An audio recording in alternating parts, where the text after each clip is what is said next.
Ladies and gentlemen, welcome to the 6th edition of APSACO, the African Peace and Security Annual Conference. This year's theme is African Security in Times of Uncertainties. Please join me in welcoming to the stage Rashid Al-Hudaygi, Senior Fellow at the Policy Center for the New South, for the opening remarks.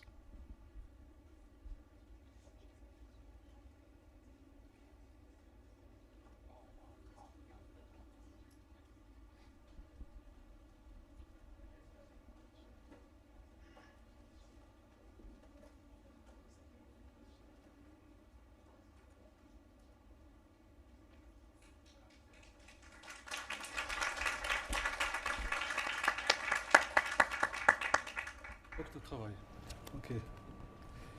Genre. Non, mon général.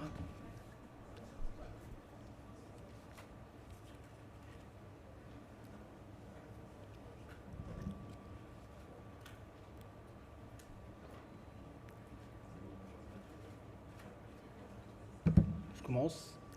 Ladies and gentlemen, it's with a great pleasure that I wish you a very warm welcome and thank you for being with us at this APSACO edition. I am Professor Rashid Al-Hudaygi, Research Fellow at the Policy Center for the New South. And let me to introduce the framework of this conference, and it will be in Arabic. So therefore invite those of you who need the translation to take their headphone. You have 2 or 3 seconds.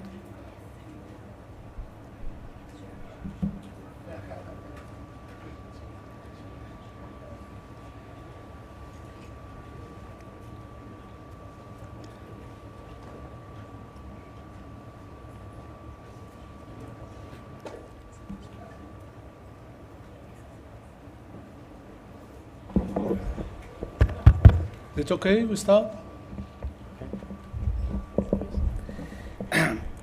أود من خلال مداخلتي سيداتي آنساتي سادتي أن أشارككم العناصر with you the elements that shape the spirit of APSACO.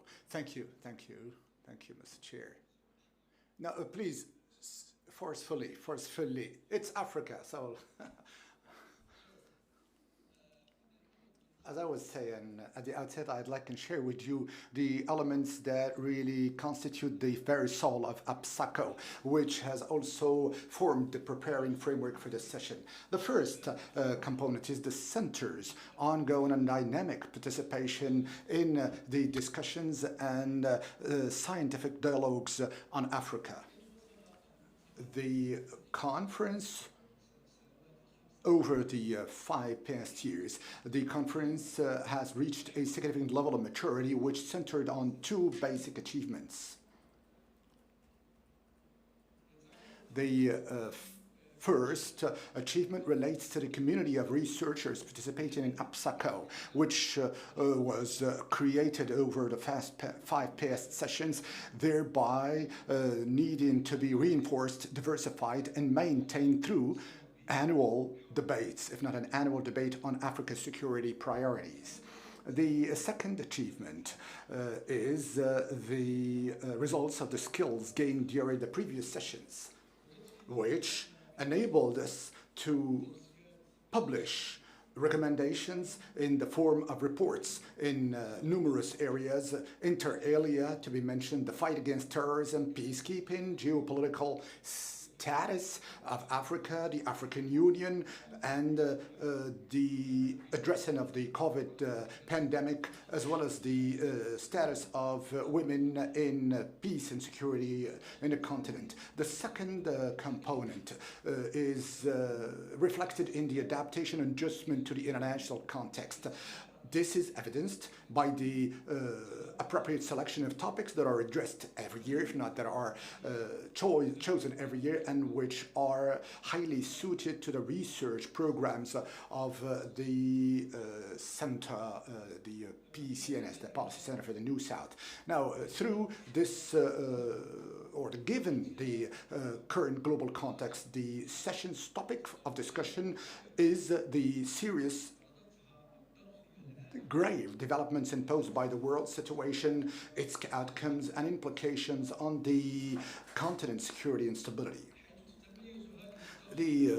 This international circumstance is marked by the overlap of profound and transformative developments that lie in the confrontations, if not the confrontation between the West and Russia, in the China-America conflicts, not to mention the different and countless forms of transformations and mutations, whether energy-related, population-related, climatic, or technological, not overlooking certainly the health question. These dynamics, while originally divergent, are now interacting with each other, while centering on a dual challenge, which is the redistribution of global roles and the governance of major global questions. Now, at the Policy Center for the New South, a most urgent question needs and begs for answer, which is how can Africa avoid and transform the effects of the current world situation that are dominated by geopolitical and political uncertainty. Through this session, we have the ambition to ponder on the effective and actionable answers which are taking place. Now, the third element is, in fact, the third element of our perception of the subject is based on a conceptual vision based on 4 prongs. First, the uncertainty is an obvious phenomenon for us. We consider it to be one of the historic features of every far-reaching transition from a world to another. Often, this transitional phase is often marked by violence. And at the same time, this transition leads to pressures and opportunities. But the difficulty here is seen in the fact that the speed of events does not make it possible to anticipate precisely the trends that are expected to emerge over the short term even. The second point is that we are currently witnessing and living through great volatility that we cannot underestimate. Rather, and conversely, building better future, as you know, is made during times of crisis and transition. Whence my very specific question. How will Africa be tomorrow? I don't pretend to have the answer. However, I am confident that the geopolitical and geo-economic future is currently being built. Now, the third point of our vision is that we are about to embark on a phase of security reality, whereby the security challenges with their components, both soft and solid, may serve as a foundation for cooperation, but at the same time, a ground for competition and rivalry. The last point of our vision is that we see that the African knowledge societies must play a role, and these African knowledge societies must implement and operationalize the African initiatives from the institutional standpoint and face the reality, because of course the reality is seen in the fact that the African challenges are exceeding by far and outnumber the political and the institutional skills and capabilities of the country. Hence, the efforts undertaken in order to manage and to undertake adapted and actions in Africa are often prey to uncertainties. Now, the last, if not the fourth element of this conference, we would like this conference to be a venue of the assessment of a real dialogue, and that would allow us to assess the challenges and to come out with implementable and actionable recommendations. We also would like the main recommendations of this conference to anticipate a certain number of actions through the 5 following points. Now, of course, the effect of the Russian-Ukrainian war on Africa.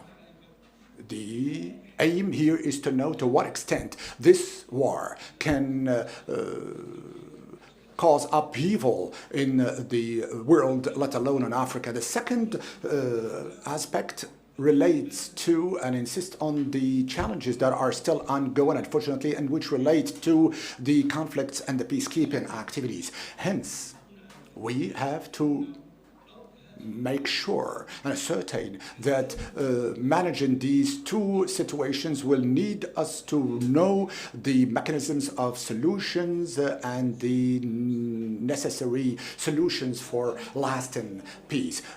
The conference will also center on exchange of ideas on 2 main topics. First, food security, whereby we think that we are of the opinion that Africa is in a very difficult situation, which will require to ponder seriously on the measures to guarantee the continent population ongoing supply of food in the light of the Russian-Ukrainian crisis. But in there are also other causes that lead to the change in the social situation in Africa through climate change. The fifth aspect will deal with the fragility and the brittleness of the countries in the States, which is certainly a major stumbling block on the way to achieving the long-standing stability in the continent. Hence, we need to find the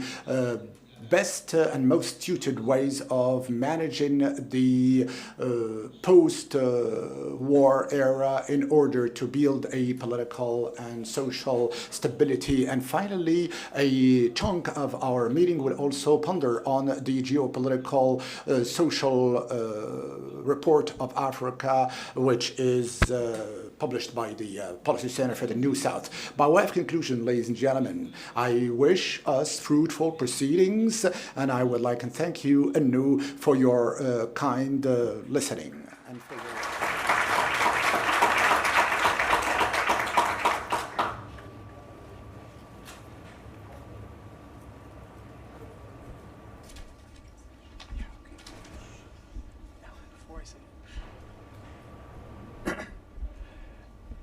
Ladies and gentlemen, His Excellency Ambassador Bankole Adeoye, Commissioner for Political Affairs, Peace and Security at the African Union Commission, will now give a recorded keynote address. We would like to note that speakers can choose what language they want to speak in, and there are translations available. Thank you.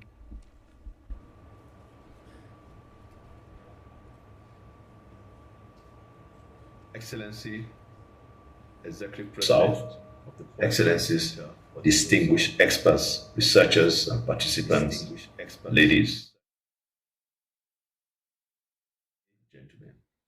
Indeed, it gives me great pleasure to address you this 6th edition of the African Peace and Security Annual Conference, organized by the esteemed Policy Center for the New South, and which has been convened under the theme African Security in Times of Uncertainties.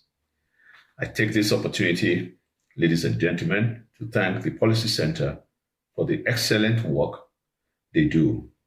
I visited the headquarters of the Policy Center in Rabat in November 2021 and firmly believe in the added value that they bring to academic research on the African continent. I also observed during my visit the empowerment of young researchers within the Policy Center.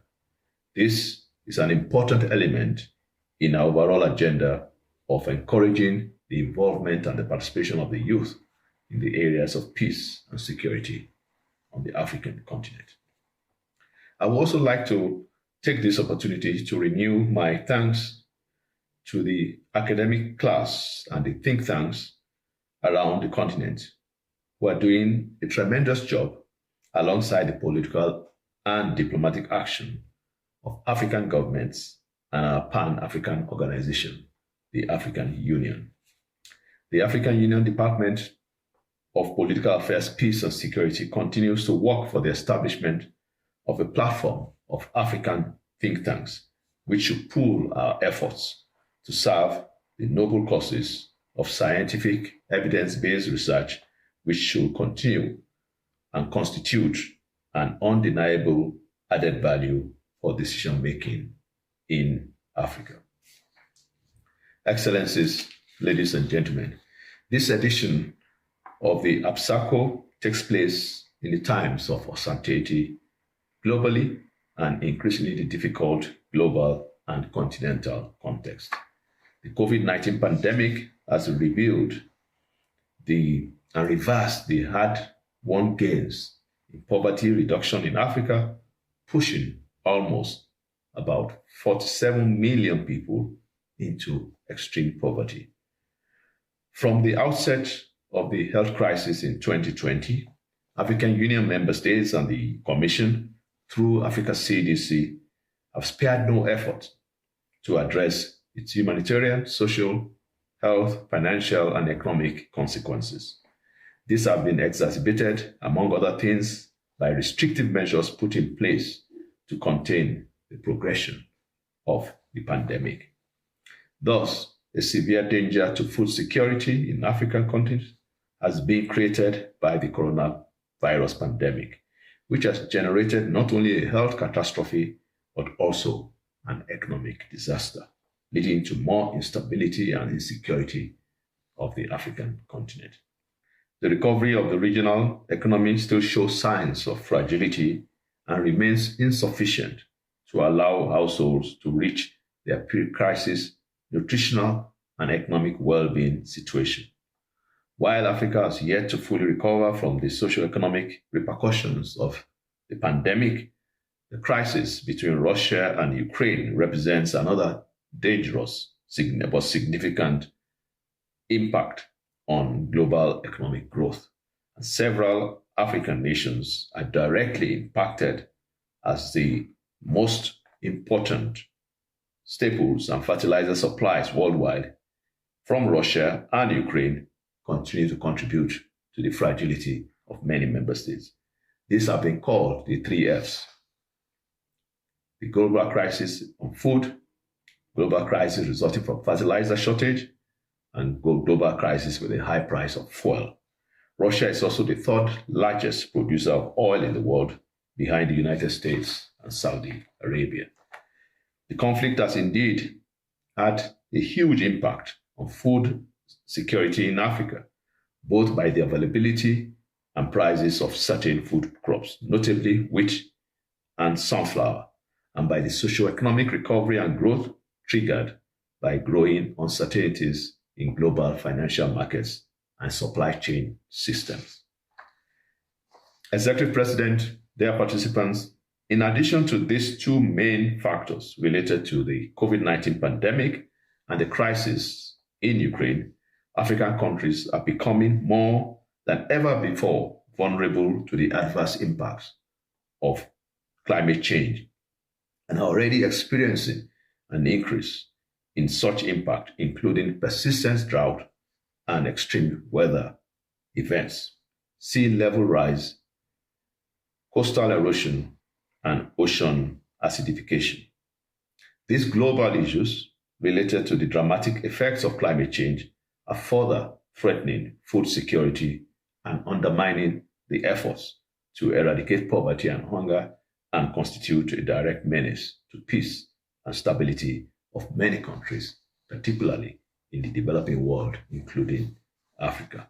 Meanwhile, the African continent continues to suffer from threats to its peace and security and stability, linked in particular to the phenomenal spread of terrorism and violent extremism, maritime piracy, cyber security, mercenarism, intercommunal conflicts, and anti-constitutional changes of government. These have contributed to the weakening of the nation state in Africa in recent years. It is therefore of particular importance to strengthen our capacity for integration on a continental scale in all possible fields, particularly political, socio-economic, security and defense, and even at cultural and societal levels.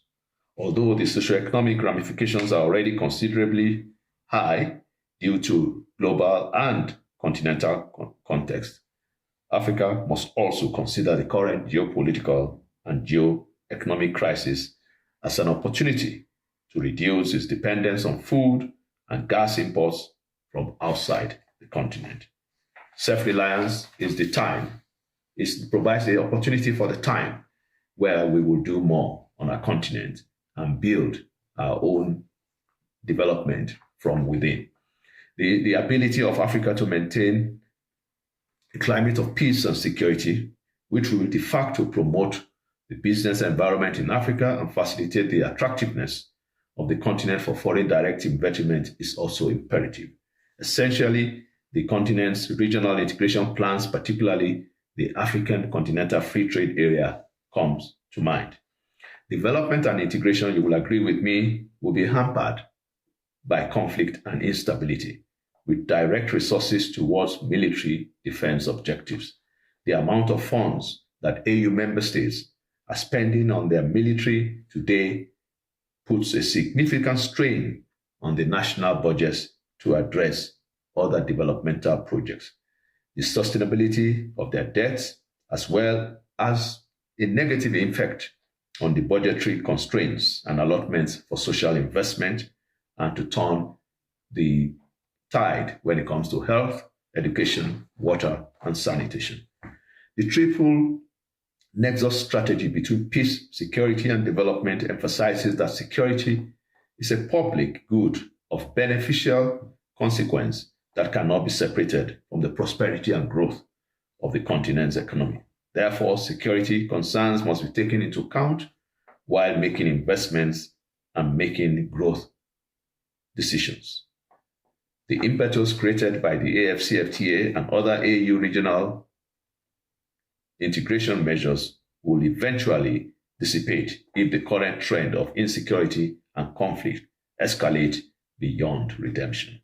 Allow me to conclude by thanking you again, Executive President and organizers of this important engagement, for the opportunity to talk from the perspective of mobilizing more support within our research and think tank institutes for better and peaceful, prosperous continent, where civil society, The academy, the think tanks will continue to play a critical role in directing the policy and decision-making processes for the Africa we want.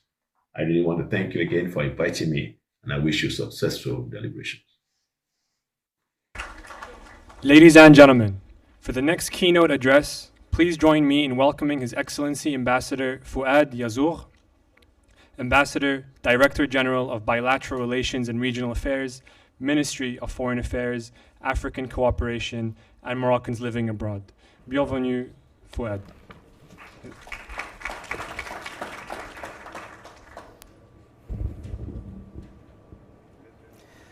Donc, je tiens tout d'abord à remercier Policy Center. I'd like to first thank the Policy Center for the New South for this brilliant initiative of organizing this encounter, this yearly conference on peace and security. And this is a beautiful context and a wise public. It is always very difficult to speak before practitioners, colleagues, ambassadors, and theoreticians from international organizations. I'd like to commend you for the relevance of the topic of this conference, African security in times of uncertainty.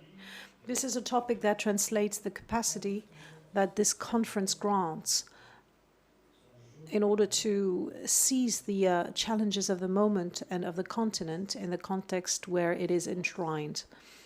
Excellencies, ladies and gentlemen, Africa is living at the pace of uncertainty. Uncertainties that are very many in the past few years, and due to the first of its kind problem caused by this pandemic, it led to instability and a development threatened by a volatile international context. Whatever the challenges, whether they are security-based, energetic, or food security-based, Africa was always the epicenter of everything. We wanted to be a laboratory of ideas, an incubator of solutions. This is how we would like this conference to be strategically positioned. The landscape of Africa is a contrasted one, marked on the one hand side by the persistence of conflicts, instabilities, and on the other hand side, opportunities that appear here and there and offer the potential to transform challenges into assets. The causes for this instability are first and foremost that in Africa, we pay a high tribute to climate change. It is a region in the world that has mostly suffered from the consequences of climate change. Food insecurity is an imminent threat in Africa and exacerbated by the accrued frequencies of climatic shocks and increases in prices that jeopardize the well-being of Africans, men and women. 15 countries of this continent are undergoing armed conflicts, and the security situation on this continent crystallizes the indissociable link between peace, security, and development. Indeed, the different theaters in Africa of these conflicts all display the same commitment between institutional fragility, social inequalities, and equal inequalities, as well as the growing impact of climate change. The terrorist threat in Africa transforms Africa into one of its main targets. Amongst the 10 African countries that have recorded an increase that is quite significant in terrorist events, 7 are located in the Sahel region. The last year was the most deadly in terms of Sahelian terrorism, 450 dead, 160% more people that were casualties compared to the previous year. So it amputates Africa from its already weakened capacities. In the past 10 years, terrorism cost $171 million, 13 million of which account only for 2019. Added these to all the problems existing comes the human trafficking, arms trafficking that is combining itself to terrorism, and separatists are trying to get advantage of this in several countries. The nexus between separatism and terrorism is no longer to be demonstrated. It is clear, and it is a reality for everyone. Added to that, shall we add the global geopolitical situation where Africa is very often perceived as an external rivalry rather than an autonomous geopolitical sphere or area. And it doesn't need to suffer from external confrontations. Hope must remain. African states have very many assets that constitute many ingredients for a lasting peace on this continent. And I think, first and foremost, of the demographic dividend, the potential role of young people. 60% of the overall population in Africa is under 25. By 2063, this population should reach 1.4 billion. I'm thinking of resources of all kinds, and namely in terms of renewable energy, in terms of democratic reforms of African states, where we have noticed very important advances. So Africa does not only have a potential, but also has the will. There are convergences of wills between the different African states that want to take a stance from dogmatism of the past and adopt a pragmatic, decomplexed position towards the future. Excellencies, ladies and gentlemen, Morocco, under the enlightened vision of His Majesty, has always opted for a radical participation to the African Union, and Africans should take care themselves of their own challenges. As His Majesty the King said fairly so in his message on the 9th edition of Development for Development in Marrakesh, our call for the international community to develop on our continent a new look that should go against the classic preconceived ideas. But Africans themselves have to experiment and implement new approaches, new partnerships, and develop a South-South new solidarity-based and beneficial collaboration in the South. So Morocco has to opt for a pragmatism, innovation, and the horizon, which should be a triptych between peace, security, and development. This policy should be translated into concrete actions, both bilateral and multilateral. Morocco, indeed, is a fierce defender of a South-South cooperation, concluding since 1999 1,000 cooperation agreements with African states against but a few between 55 and 99. Morocco is a provider of human development. It placed the human element at the heart of its cooperation with African countries. Morocco is therefore the creator of richness, wealth, and opportunities, and the first African investor in Western Africa, second African investor in Africa in general. And by this action, it plays a very important role in the operationalization of the ZLECAf area. We are a solidarity partner, even in the most difficult moments, which namely were those of the pandemic. His Majesty created an operational framework to help these African states in the different phases of the management of this COVID-19 crisis. Morocco has seriously taken care of subjects such as migration. His Majesty was appointed and celebrated as a leader in Africa in the field of migration, and we opened last year the African Observatory for Migration, and we also adopted the Global Compact on Migration that was concluded in Marrakesh. And we have a solidarity action in all directions. We keep on focusing on the deep roots of conflicts and try to forge the basis of sustainable peace on this continent within the framework of this triptych between peace, security, and development. In particular, Morocco wants this continent to overcome the major challenge of food security, and the initiatives aim to improve the productivity of African agriculture.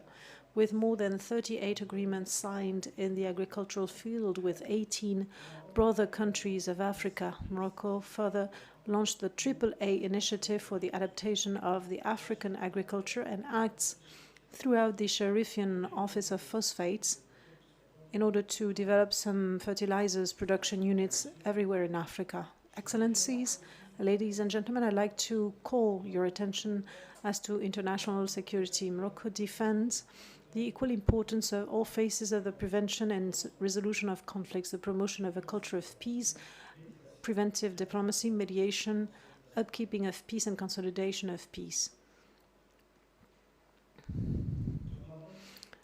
Morocco has a very deeply rooted conviction as to the importance of the promotion of peace and dialogue in the prevention of violent extremism and, by extension, of conflicts.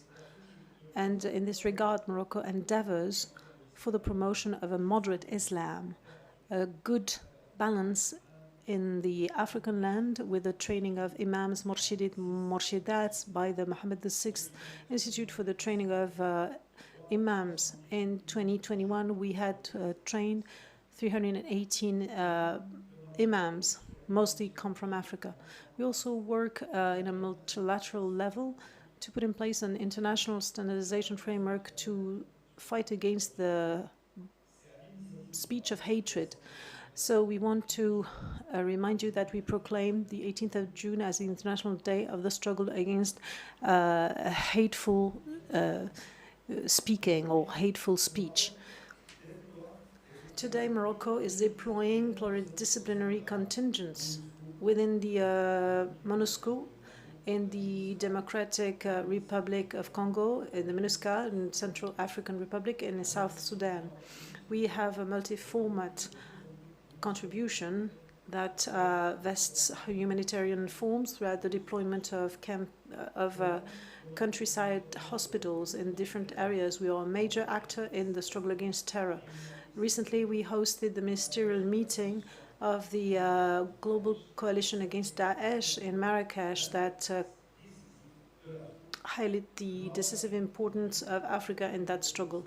We also opened the first office of the United Nations Against Terror, and the training is also to be developed in Africa. We also opened in Dakhla the International Center of Research and Prevention of Soldier Kits. Ladies and gentlemen, in a nutshell, the Kingdom of Morocco is part of any initiative that endeavors in favor of peace and security in Africa. Due to its geopolitical and geostrategical position, the Kingdom of Morocco is therefore a bridge between our own continent.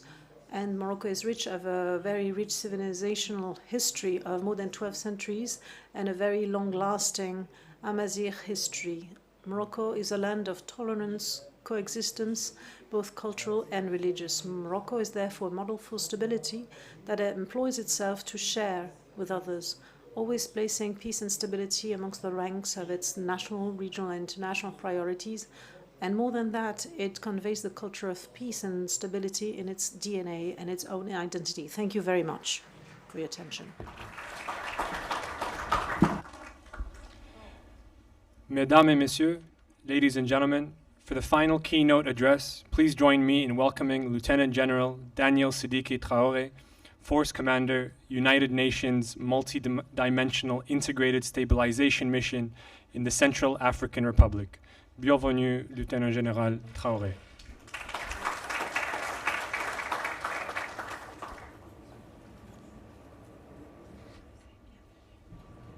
Mesdames et Messieurs, honorables invités à vos grades et rangs respectifs, Honorable guests with all protocols, allow me at the outset to thank the Policy Center for the New South for having invested me with its trust by inviting me to partake in the works of this conference and to have before me this eminent assembly, and I would like and very candidly acknowledge that.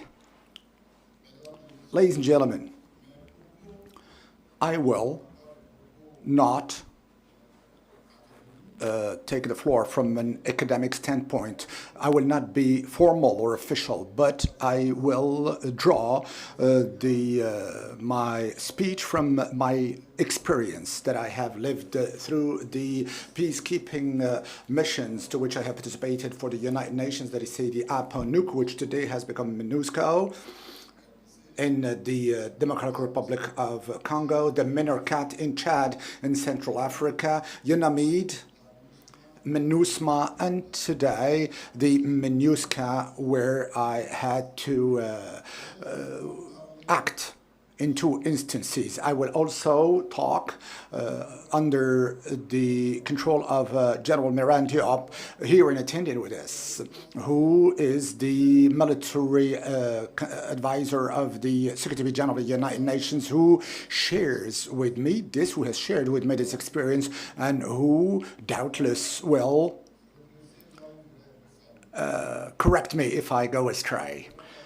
Your General, with your very permission and assent, I would like to say these couple of words about my experience. Well, let me start by saying that unfortunately, Africa is a continent that has been the venue of a lot of complex wins, the presence of peacekeeping missions, more particularly that of the United Nations. But Africa is also a continent of hope. A continent which is rich, which certainly brings us together here. This wealth brings us together, and we have to all together to allow this wealth to hatch and to make our continent the continent of the future.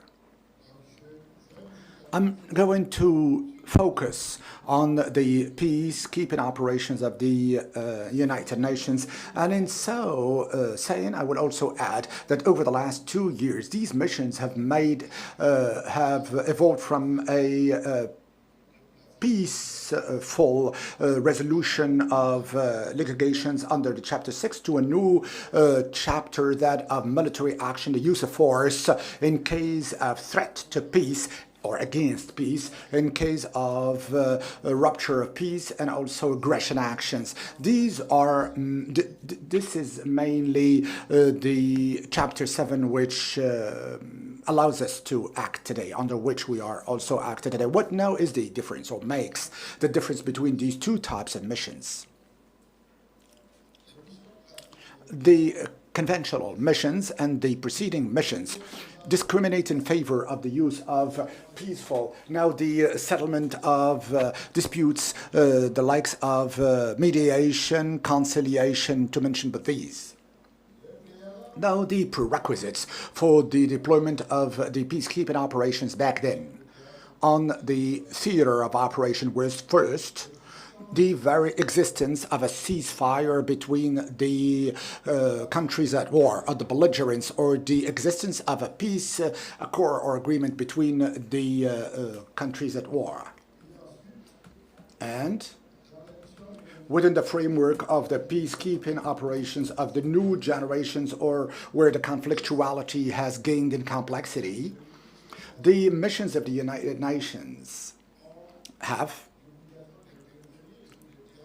make it an obligation to act on theaters where such 2 preconditions and prerequisites do not exist, i.e. the ceasefire agreement and the peace agreement. Now, the telling example is the mission within the framework of which I now work, the MINUSCA, where the peace agreement has occurred in 2019. And the ceasefire has quasi last year only, which was pronounced by the head of state, who unfortunately has not been followed or complied by all of the belligerents. Such missions are therefore found in quite a specific context, which is that of under Chapter 7 of the use of force. This very use of force is not systematic and immediate. goes without saying, well, several steps certainly must be adopted before we do it. There is the constraints, there is the coercive measures undertaken against the belligerents until the lethal force judged necessary when the belligerents lead to it for the maintaining and re-establishment of peace.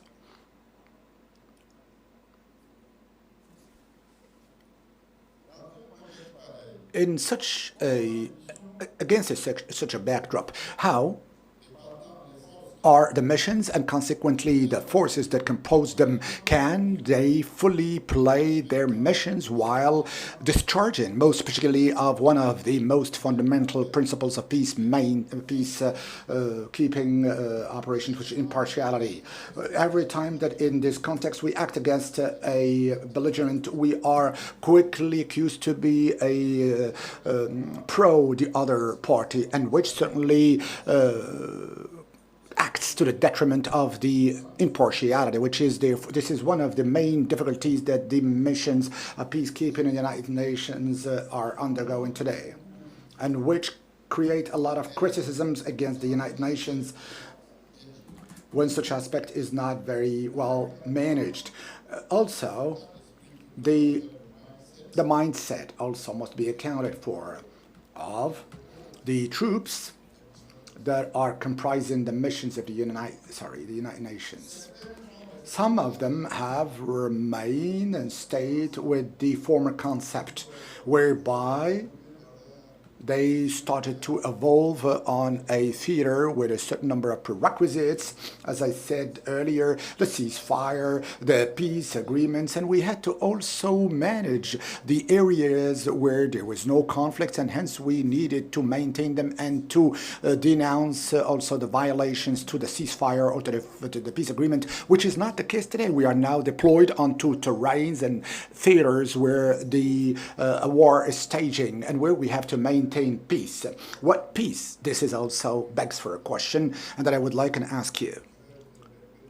I will also call on you to respond, and we will talk about some of the problems, and we can see together as to how we can devise solutions there too.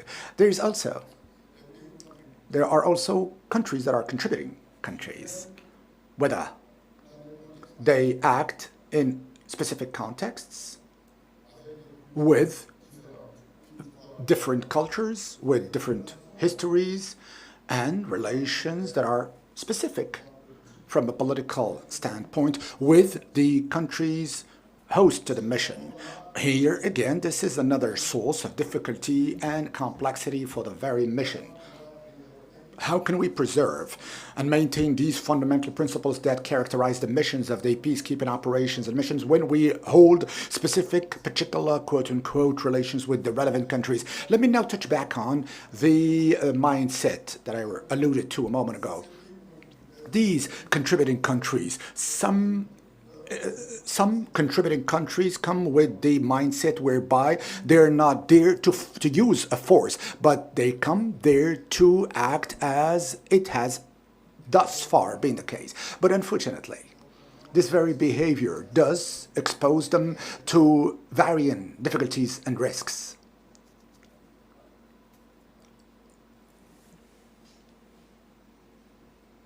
Bear with me, please. How therefore, can we give a solid mindset of all of the force, which will be the guarantor of the protection mission of the civilian populations? We also are the subject of a lot of criticisms in that field, and hence it is necessary to revisit this mindset and how to also cause this mindset to evolve in a context which is that of today. The UN peacekeeping operations or missions also does evolve in varying contexts today than it was earlier. The very taxonomy or typology or the classifies this into two types of countries where the missions of the United Nations are at play. The countries where the forces of defense and security have been defeated. This is the case in point in the DRC in 2000 when Munich did act, or the case of the Central African Republic with the MINUSCA since the year 2014. The countries that have maintained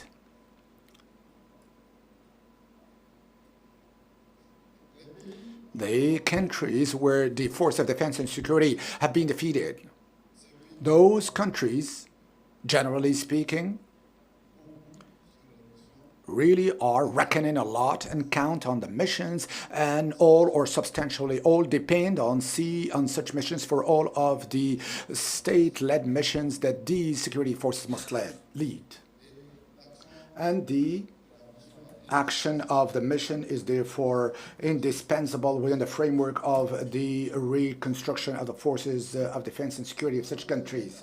In this second case, where the forces of defense and security are always in place and do have a very strong capacity to retaliate, these forces generally do not often need not the support and the contribution of the UN mission. Sometimes they consider that the very presence of the mission is a hindrance, does curb their mission, which leads missions of the type in such a context to go through disruptions to the free circulation of movements of the personnel of the United Nations, which we have known in some missions, including most particularly in UNAMI. There is also a new datum, i.e. the context in which we are now living, which is that of the presence of bilateral forces next to the missions of peacekeeping operations and missions. Their MOs, or the modus vivendi of these bilateral forces, does not correspond to the mandate of the peacekeeping operations of the UN. But we all are actors who are active and present on the field. How, therefore, can we reconcile between these two, or conciliate between these two presences, and continuing discharge of our activities in the most professional manner? This is also a question. I would finish by also mentioning the very presence of other forces over and above the armed groups that are being qualified as, or termed as, terrorist groups, for which also the answer should be either that of the UN missions. Is it an appropriate answer? Is it one which is consonant with the management of such types of forces? This is also a question. Is it not now time? Is it not time to start pondering on and thinking of a new generation of peacekeeping operations of the UN, while accounting for the current context that we are living in, whereby we have to face these multiple challenges? These are as many questions that I wanted to lay before you, and I would like and invite you to interact and to also contribute to this discussion. Thank you.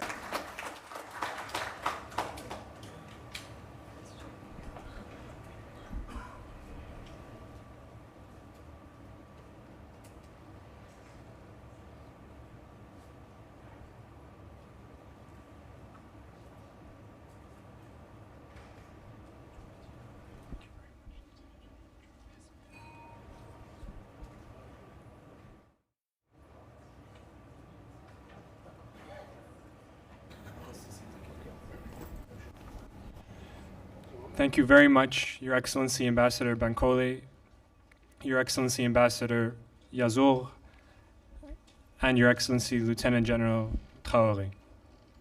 Mesdames et Messieurs, ladies and gentlemen, we will now begin with the first session of the conference, the impact of the Russia-Ukraine war in Africa. Russia's military engagement in Ukraine has very quickly become a major post-Cold War global event. This panel will address the question of to what extent will this event alter global strategic arrangements and impact Africa. Please welcome, merci d'accueillir le modérateur Bakary Sambé, Regional Director of the Timbuktu Institute, African Center for Peace Studies, and the speakers. Andrea Grazioso, Senior Analyst, NATO Strategic Direction, South Hub, Major General Francis Ofori, Commandant Kofi Annan International Peacekeeping Training Center, and Lisina Simao, Coordinator, Atlantic Center.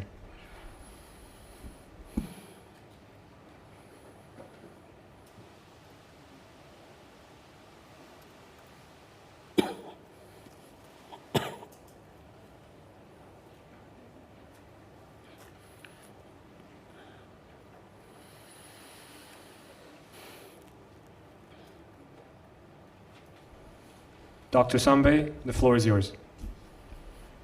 Merci beaucoup. Excellences, chers invités, dear guests, ladies and gentlemen, all protocols observed, dear colleagues, dear fellow researchers, dear guests, I am truly delighted to be back here at the Policy Center for the New South, this great location of strategic reflection in Africa, which is a real hub for strategic thinking.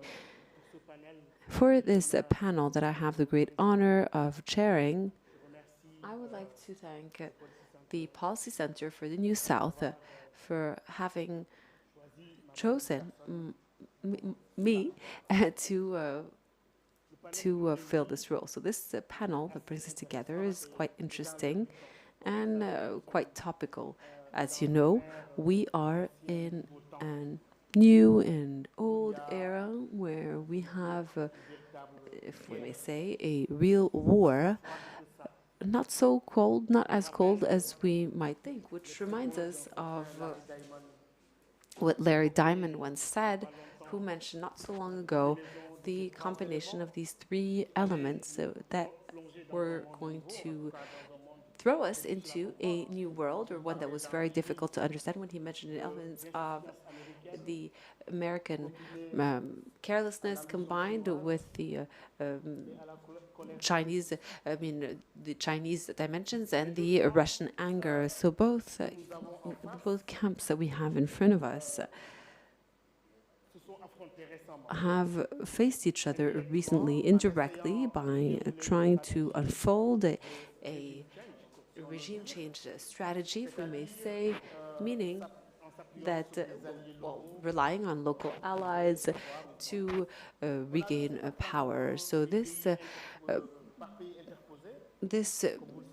face-off, which really marked the international order recently, and has established us in what we can call a sort of warm or hot peace. This is a peace under which we see this bustling and of antagonism that we are trying to resolve through conflicts by conflicts. For example, Syria is a perfect example, and Mali, according to some, is heading in the same direction, and maybe not even Mali in Africa. As such, we are in the midst of a configuration which allows us to bring together this offshore. This offshore balancing is being deployed on the continent, and not only is it being deployed, but it is being the mechanism through which the great conventional powers, as we know them, are ensuring that the strategic balancing of the continent that can truly change the configuration of these powers. In the end, because this shift of these alliances can change the configuration of powers, whether it is good or bad news for Africa. Well, this shift that could change the configuration of the powers on the international arena will not happen at our expense. I mean, that's the novelty, or will be to our advantage. This is something that we've witnessed with the new discourse, which was taken on by the President Macky Sall to Putin, explaining that the continent. This is explaining that the continent was no longer would no longer vote by alignment. This is a new reality. I mean, it is in this context that we are holding this panel. And for this offshore balancing, if I may say, we can showcase the strategic importance of Africa.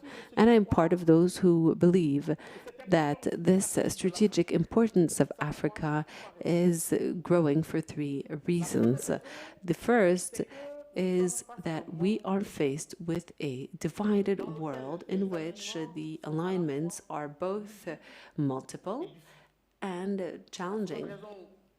The second reason for which I believe in this is that we are in a world where the distribution of power is extremely fragmented, with the combined effect of a multitude of states that are claiming the status of middle power. And the third reason is that we are in presence of an Africa that is, due to the dual effect of a more decomplexed elite and a more demanding and more informed population, is seeking to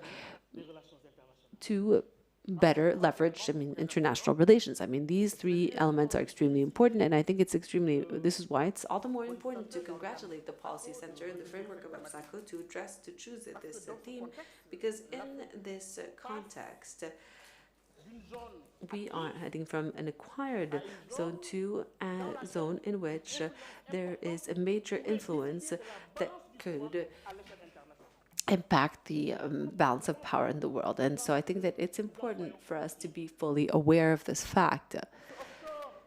This offshore balancing that I'm mentioning, and that whose author I cannot remember, is deployed in the continent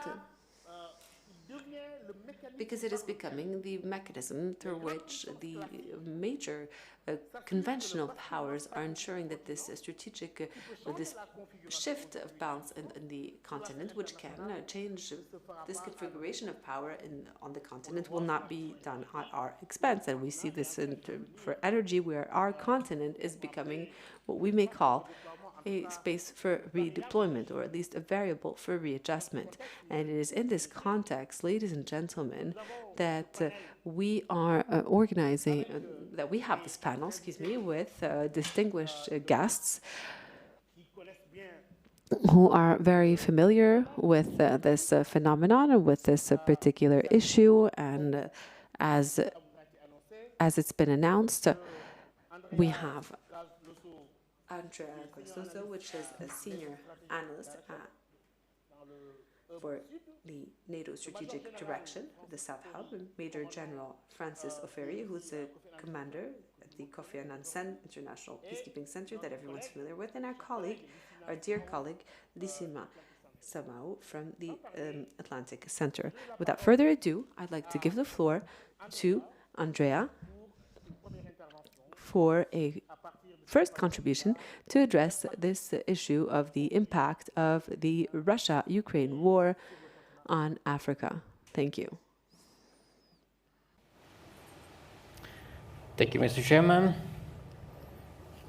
And let me thank you, first of all, the Policy Center for the New South for inviting me, for inviting the NATO Southern Hub. And of course, I wish to thank you, all of you, for being here and participating into this discussion, which is definitely critical for all of us, both in Africa and around Africa. I was asked to comment and to provide some elements on a very difficult topic.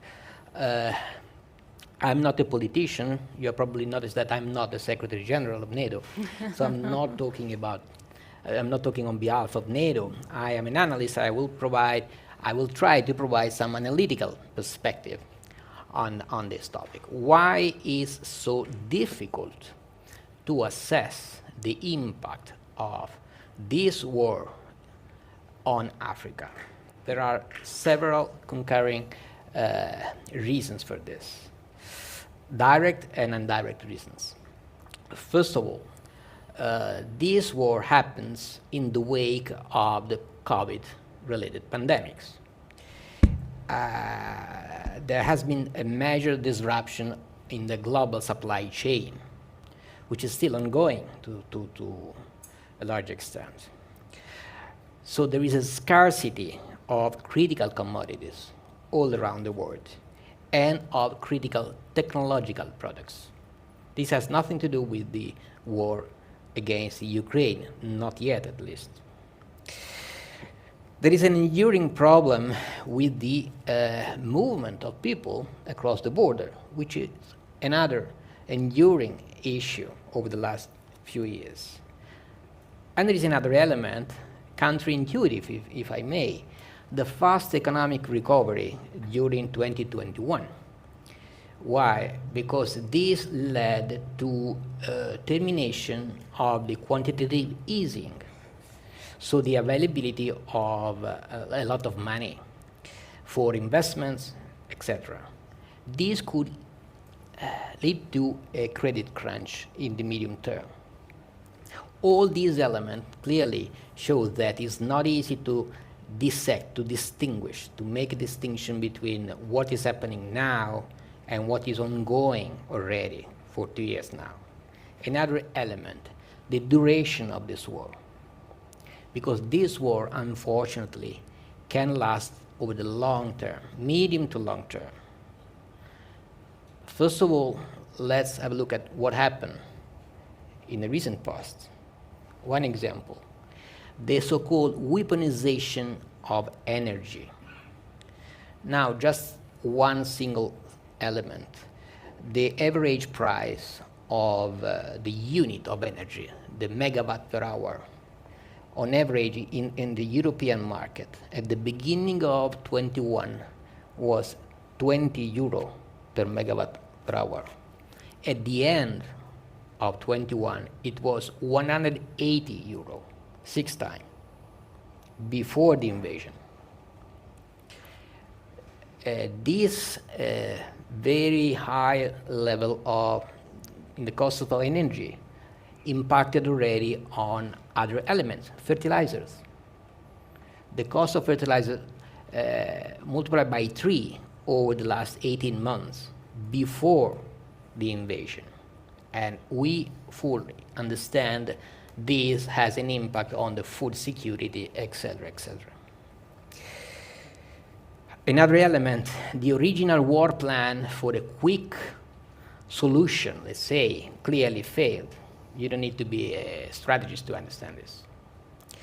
Now we are in a very dangerous situation where we cannot predict the pattern of this war.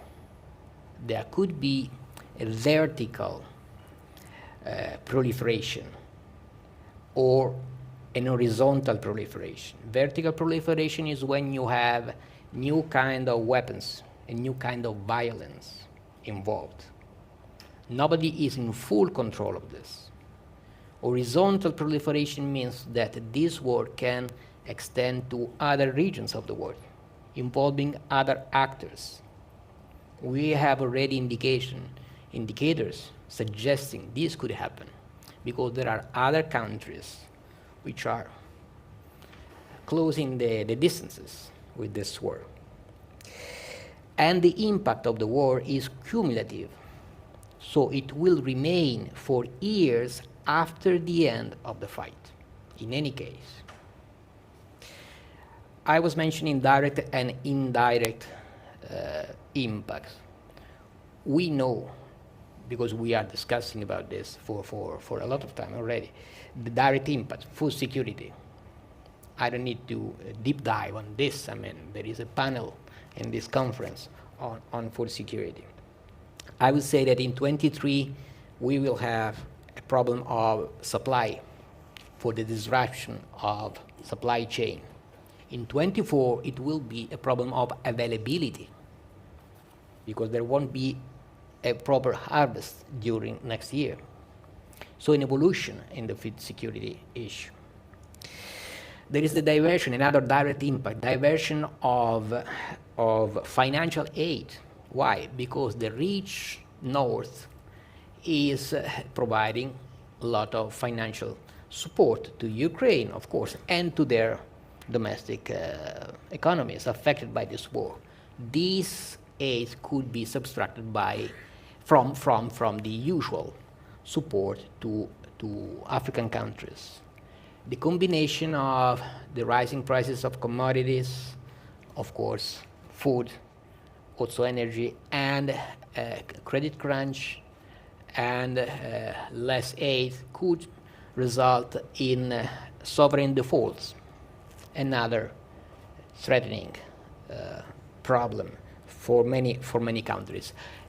A direct but positive impact could come from the renewed attention for new sources of natural resources, starting from energy. And Africa could provide these new resources, which means that in the short term, there could be an increase in foreign direct investments towards Africa. As far as the indirect impact, a quick look at the impact of this war on the international order. Well, the big issue is the risk, as far as Africa is concerned, the risk of state capture, or the increased risk of attempt to capture states by Russia. Why? Because Russia is no longer under the deterrence effect of potential sanction. For years, let's say, large part of the world refrained or forced Russia not to operate ruthlessly against other countries in Africa with the threat of sanction. Now this threat is no longer there because sanctions are already deployed. So the risk of a non-orthodox operation against leaderships and states in Africa is increasing. On the other side, there is the renewed interest in multilateralism. In times of war, multilateralism works. The example is, of course, NATO. The example is the coordination of big countries and big economies as far as sanction regimes are concerned. So the risk for Africa, indirect risk in this case, is a polarization. So a divide, a widening gap between those countries which are, let's say, more prone to express accountable leaderships, and those who are, let's say, more tempted by authoritarian approaches. The risk for Africa is a widening gap, a polarization between these two realities. I will stop here for the moment as a long introduction. Thank you. Merci beaucoup pour cette intervention qui a parlé de ses impacts sur le continent, et là où vous terminez sur les questions de l'autoritarisme, sur lequel beaucoup discuté sur le continent aujourd'hui, avec ces vents défavorables à la démocratie. Je crois que je vais passer à un second speaker qui peut-être nous donnera la perspective du militaire sur ces questions stratégiques. Aujourd'hui, le débat est assez mouvementé sur le continent. I can say that this is a heated debate on the continent. I mean, Africa is no longer a spectator or a continent that is simply, suffering consequences, but for the first time can play a more active role. Our Arab friends are saying that if we know the reason well, if we know the cause well, the marvels disappear. But I will ask the question to our Arab friends. So why this protestation against this world order, which formerly seemed to be imposed, but which is now increasingly discussed? So, General, I'm sure you'll discuss the implications, the security implications when we see the sub-regional context, the Sahel, the Gulf in Guinea, and I'm sure that your perspective is really necessary for us to get a better grasp of the issues and this and the impact of this crisis on our continent. You have the floor. And for the center, let me extend my gratitude for this invitation to be a part of it, but also my apologies for using my mask. I have a terrible flu, but rest assured I passed a PCR test, and so thank you very much. As has been said, before COVID, Africa was said to be among the fastest growing globally, and then COVID struck. But then African governments tried to put measures in place to ensure macroeconomic stability, socioeconomic, as well as governance gains. And then it was also said that close to about 40 million Africans were predicted to be pushed towards extreme poverty. And so while all of these were being done, Uncle Putin in Russia was also making advances towards Ukraine.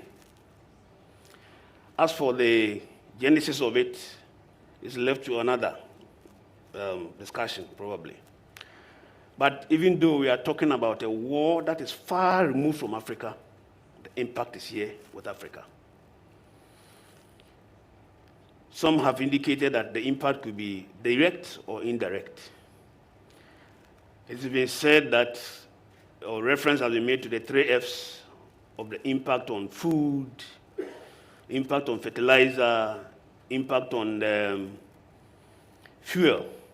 But before I look at the security dimensions of it, and then probably an impact on the rearrangement of an international, global international arrangement, let me touch briefly on this, that food is critical, and both Ukraine and Russia are partners when it comes to importation and exportation of wheat, maize, sunflower, soybean, and the like.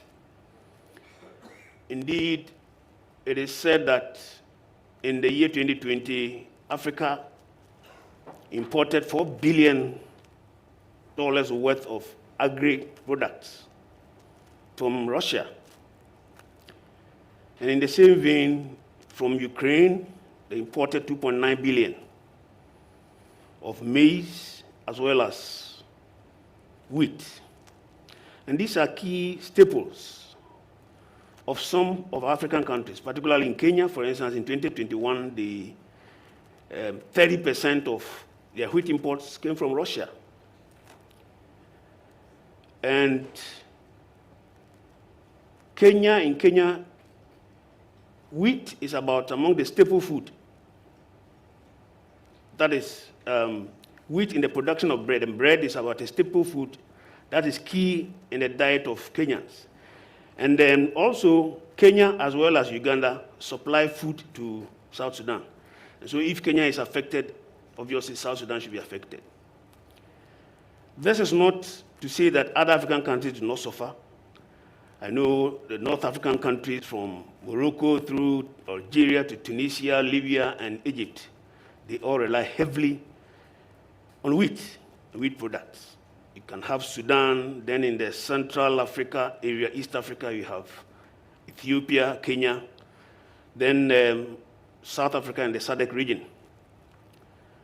So the impact of the war in Ukraine that has affected shipment of all of these staples is quite key. and it's impacting those of us on the continent of Africa. My colleague was saying that it becomes very difficult for you to analyze and see the impact, but I am an African and I'm feeling it. I can assure you that it is impacting us, because it is going to impact not just the availability, but also the price hikes. Also, reference can be made of the fertilizer, the second F. It's been said that in Cameroon, for instance, 44% last year of their fertilizer came from Russia. And in our part of the world, if fertilizer, in fact, the agriculture is largely rain-fed and very low on irrigation. And therefore, if fertilizer does not come at a good time for planting, in my part of the world, you expect and you can predict easily that next year there'll be famine. It's easy to predict those. And so reliance on these things are such that if we don't get them in good time and the prices have changed, price hikes, it becomes a major challenge for those on the continent of Africa. As for fuel, in my part of the world, you touch fuel now, it affects transportation costs, haulage, even when the food is available, transportation cost affects the cost of it up to where the consumer is. Now, a little bit about the order, international order, and the impacts. As a result of the war in Ukraine, you have countries such as Finland, Sweden, realizing all of a sudden that strategic non-alignment cannot be rewarded anymore, and therefore you must be sharp. Unfortunately, they want to come closer and join NATO and the European Union. The same applies to Germany. Now, in the particular case of Germany, they have come from a certain strategic culture of seeing engagement through trade, and then also believing in pacifism and restraint for their military. And therefore, for them, the German armed forces of Bundeswehr must not go to war. And so all of a sudden, in 2009, when the Germans bombed a convoy of fuel trucks which had been hijacked by the Taliban, it became an issue in Germany, because we had a foreign policy that was ahead of that strategic culture. And so all of a sudden, Germany, if it has to deal with the issue of, say, having voted 100 billion euro to strengthen their military, then it stands to reason that they have to go back and make sure that that policy they are looking at does not go ahead, which is the geostrategic reality, does not go alongside that outdated strategic culture. That's the way they see combat, they see security and all of that. And so it becomes a problem. So in the case of, in the case of Afghanistan, it became an issue such that ultimately the president has to resign. So fast forward, if Germans find themselves in this situation, they need to look at that strategic culture and make sure that they are able to carry the citizenry along, rather than having a foreign policy which is quite different from the foreign policy, which is quite different from the strategic culture which is prevailing. Now you also have Japan. All of a sudden, Japan sees that they must be careful. China is there. They must be careful. North Korea is there. They must be careful. Russia is also there. And therefore, are pandering closer to, not to join NATO and EU, but to collaborate and get closer to get their support. Now, having said that, all of these, whether direct or indirect, that have been alluded to by my colleague, direct, have an impact on states in West Africa, whether, coastal or the Sahel or wherever. We are all aware that the Sahel is at best uncontrollable virtually. And then the French have virtually moved from Operation Barkhane has virtually been dissolved, and they've moved into Niger. So what impact is it going to have? We hope that their movement into Niger, they will not be tied down to operations in the Niger, but I'm aware that they'll be moving to the border region of Niger, Mali, and Burkina Faso. That is Litaguguma. And so if French are there, they should be able to control the situation there. But ultimately, It means the left flank, the MINUSMA's area of operation. In this situation, we also want to look even at migration. Now, talking to some diplomats, they are worried that the French has moved to there were two routes. One is the Niger-Libya route, then the other one is Mali-Mauritania. And so now that the French are in the Niger route, it means that they have a certain level of control over it. Now you are left with and I'm sure the Spanish will also be worried that, all the migrants will be moving in the left flank through probably Morocco and then across to Spain. So that is one key thing. Now, it's also been said that this particular conflict and the fact that our European partners are moving gradually, gravitating towards supporting the humanitarian crisis in Ukraine is such that funding towards programs and activities in Africa will dwindle. Indeed, if it does so, support to fighting or combating terrorism in the Sahel region is also going to be impaired. And so it's an issue to look at, but it is expected that African leaders will also up their game and be able to deal with the issues in collaboration with our European counterparts. I know that, for instance, the EU, a week before the invasion, had met in the EU-AU summit in Brussels and had put in place a comprehensive 150 billion euro to look at security, COVID, economic growth, and climate change. But with what has happened, I believe that, like some of speakers have said, the funding will shifting, gravitating towards supporting the humanitarian crisis that have been created by this. And therefore, we have to be very, very careful. But also, Africans are part of voting in the General Assembly and subsequently the Human Rights Council. Initially, we had 17 abstaining at the General Assembly, and then ultimately, a whopping 34 abstained during the vote to sanction Russia on the Human Rights Council. And I'm sure the European partners are beginning to wonder where Africa stands. And without wanting to predict, I am sure if in the short to medium term, if this funding is available, I'm sure our European partners will be thinking again. Certainly, African leaders must know what their priorities are and what their interests are, because in the global affairs, they say a lot of people have permanent interests and not permanent friends. And so, having said all of this, the Sahel region is key.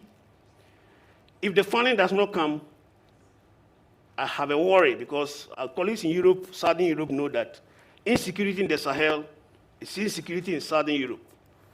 And so whatever happens, even if funding is not coming, whatever programs that are in place, training, building capacity and all of that, it should be done. Because if not, Russia, which is gaining grounds by the outsourcing of security, in some of the countries, Mozambique, Central Africa, I'm happy to note that First Commander is here, Mali, and these things are very, very infectious.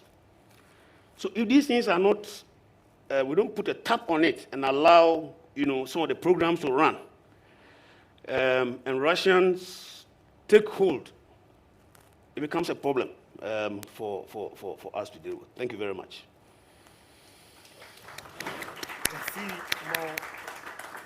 Merci mon général.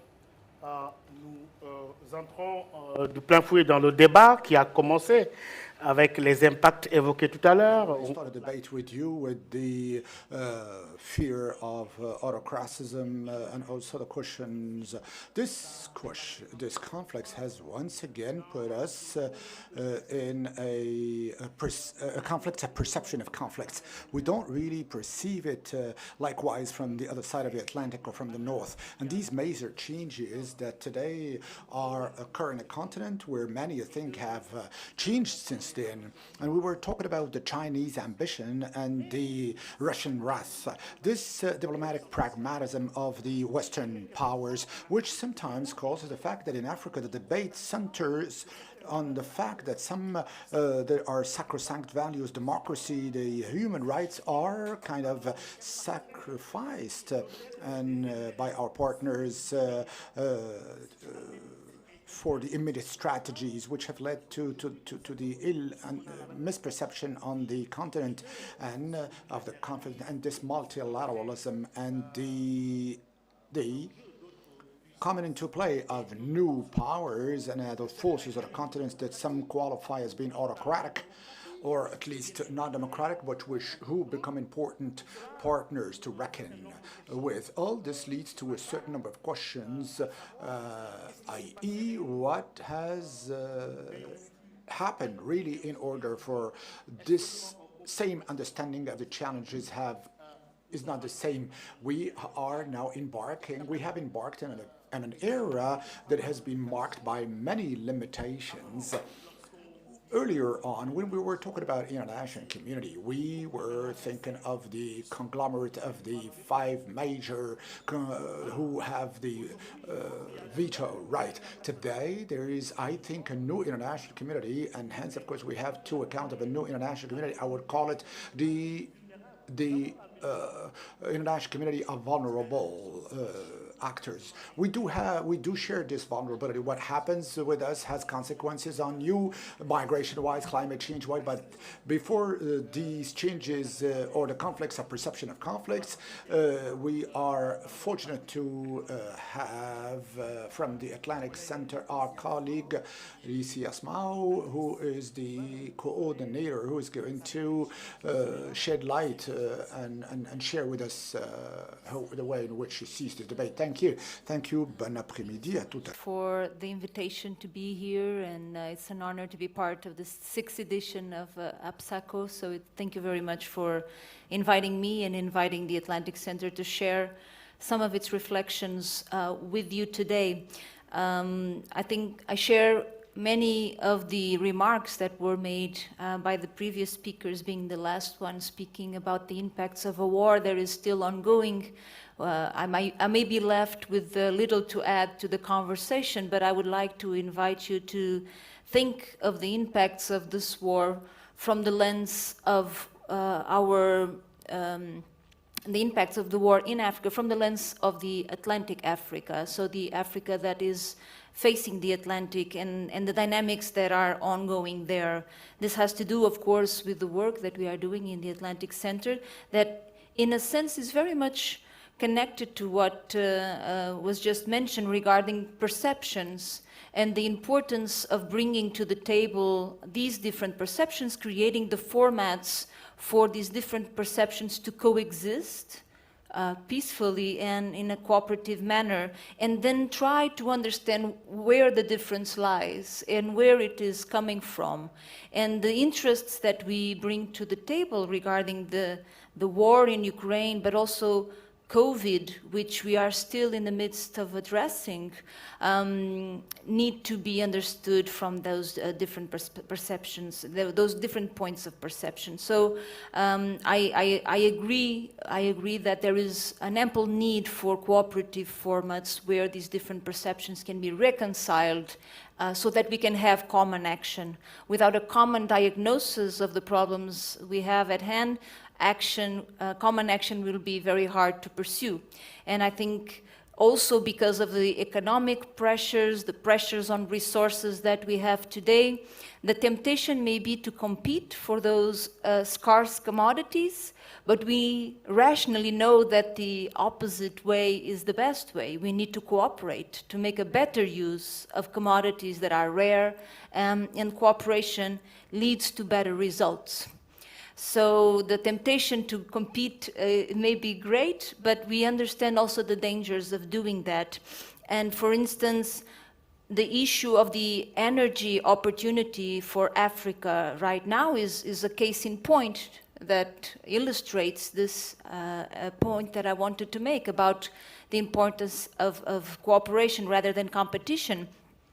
Of course, there is an opportunity for economic development, for investment in the African energy resources, the valuable natural resources of the African continent, and it's only fair that Africans decide how they want to pursue that development and seize the opportunity that the current changes in the markets, in the energy markets, are undergoing. But the risk may be that we will create new tensions when we do that in an uncoordinated way.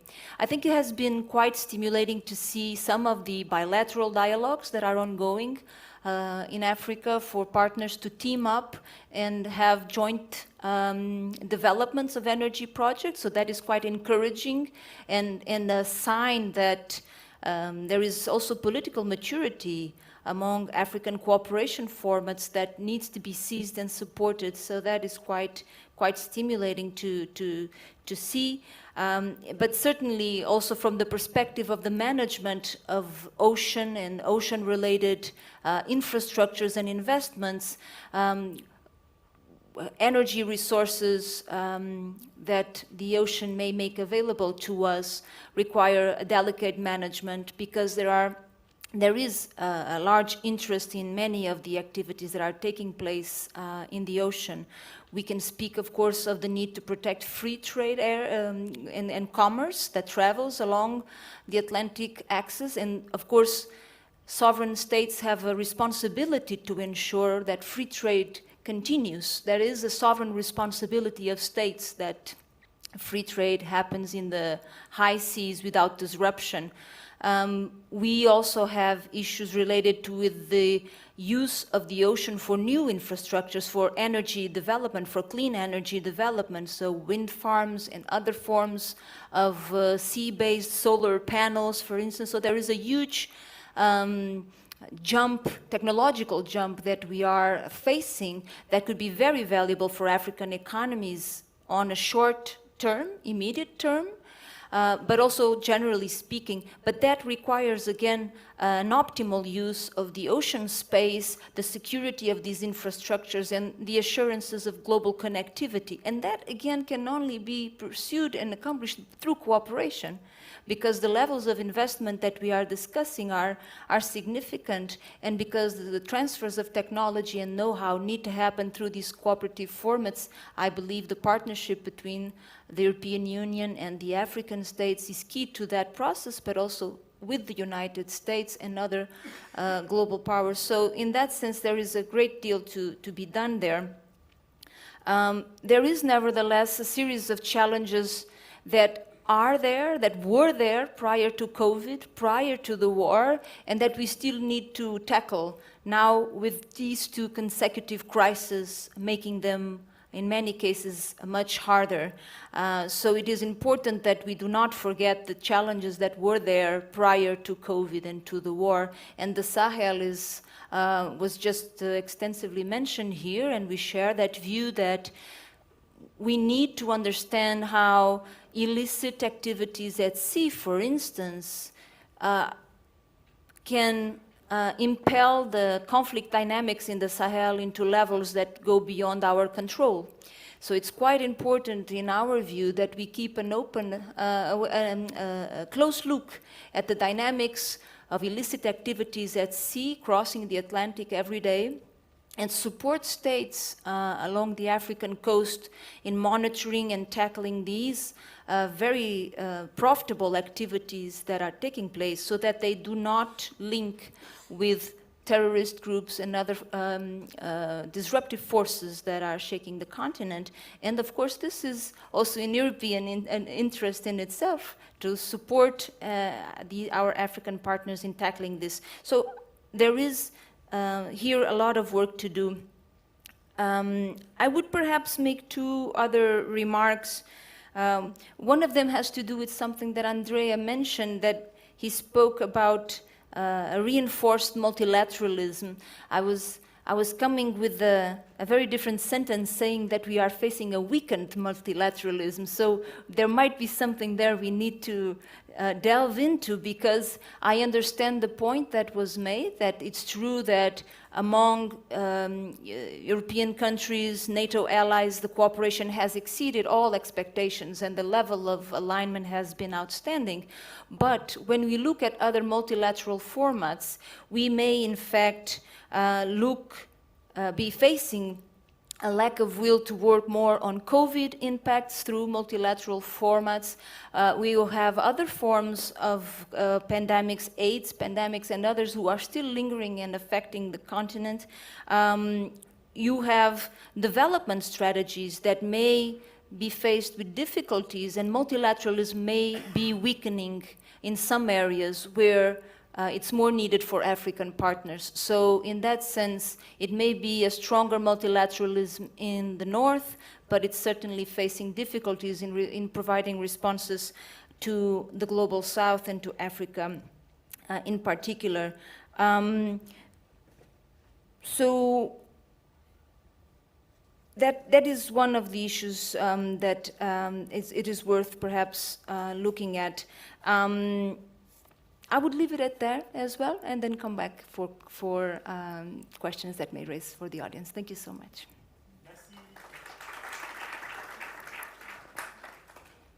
Merci beaucoup. Thank you very much. We have had several perspectives. The interdependence, with its impacts on the continent, from the food security standpoint, the energy advantage, but also the contradictions. We are into a form of interdependence which does not hinder us from living our contradictions with Africa and the Sahel. But all these questions certainly are compelling and begging for an answer. We are better.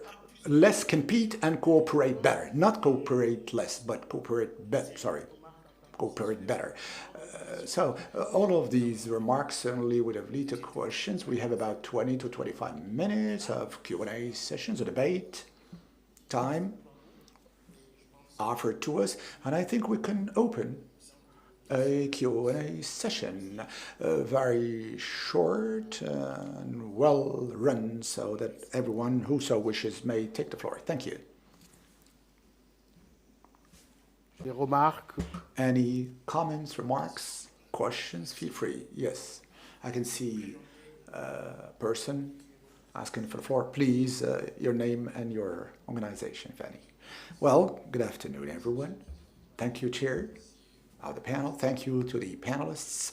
Thank you for your very interesting presentation, and I'm delighted to be here with you at the Policy Center for the New South. My question relates to the theme or thematic of the impact, and I would be quite direct in my question. Now, in Africa in general, but also in the Maghreb more particularly, this part of Africa, the Maghreb, i.e. where there is a degree of integration which is very low, nil, not to say not to say that the Maghreb is still in the situation of lethargy, as has been qualified by our Professor Haddaigi. It is a moribund lethargy, and in such a situation, the Maghreb is in the incapacity, is unable to provide for or anticipate collective responses, and hence it will have to provide for, no, it will have individual, personal, piecemeal responses in each country, and each country will certainly prepare responses having to do with insecurity first, food insecurity, since Morocco and Tunisia are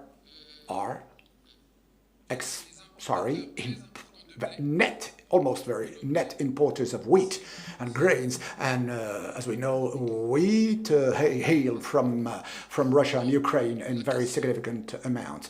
When's my question? Or rather, remark.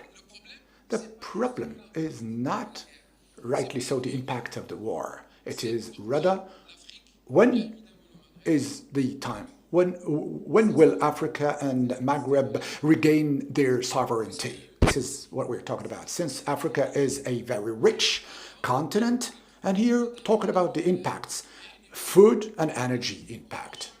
And every day in Africa, we find very important gas ores, oil. We have also arable land, very, very wide surface areas where we can produce food in quantities that are enough, more than adequate, both for Africa but also for other continents. Thank you. I found to say that I'm Debbie Bard, professor researcher at the Hassan I University of Satat City, Morocco. Yeah, thank you very much. My name is Mubarak, senior fellow at the Policy Center for the New South and Director General of the Economic Perspectives of Senegal. Well, I would like to react to the impact of the conflict in Africa, the Ukrainian conflict. I don't really understand all of the harbingers that exist at the global level, as if there was a terminal crisis that is now looming, as if there are no strategic changes. And I'm really dubious on this. For food security, to start with, wheat is a product, is a commodity. We can live without a product, wheat. There are other also substitute products other than the wheat. Necessarily, there will be an impact on the wheat imports. First, the countries will have to adjust, and the consumers themselves will have to adjust. All this, certainly for me, as I see it, is and I would like and stop see people being harbingers of terminal end. On the other hand, the oil rates have really decreased.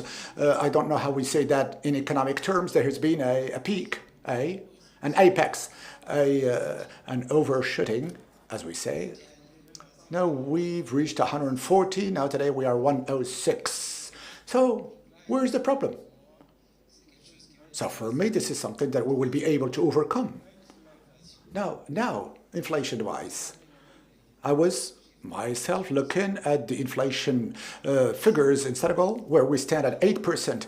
But when we really delve into the details of these inflation figures, the real cause of the inflation is not the crisis. The crisis is only the spark that caused this process. But the inflation has been imported, where we have 8%. In reality, it's 4.4%, and 11% is the internal inflation that has nothing to do with the real inflation. Hence, the companies, the corporate world, and the traders have really caused this inflation to be one of importance. Hence, there is a policy of margins. The real cause of inflation is the ill use and the ill operation of the markets. So really, I call on us to be very prudent. Ukraine and Russia war is not going to disrupt the whole world economy. Is going to be once again passenger, and the world is going to really regain its balance. Thank you.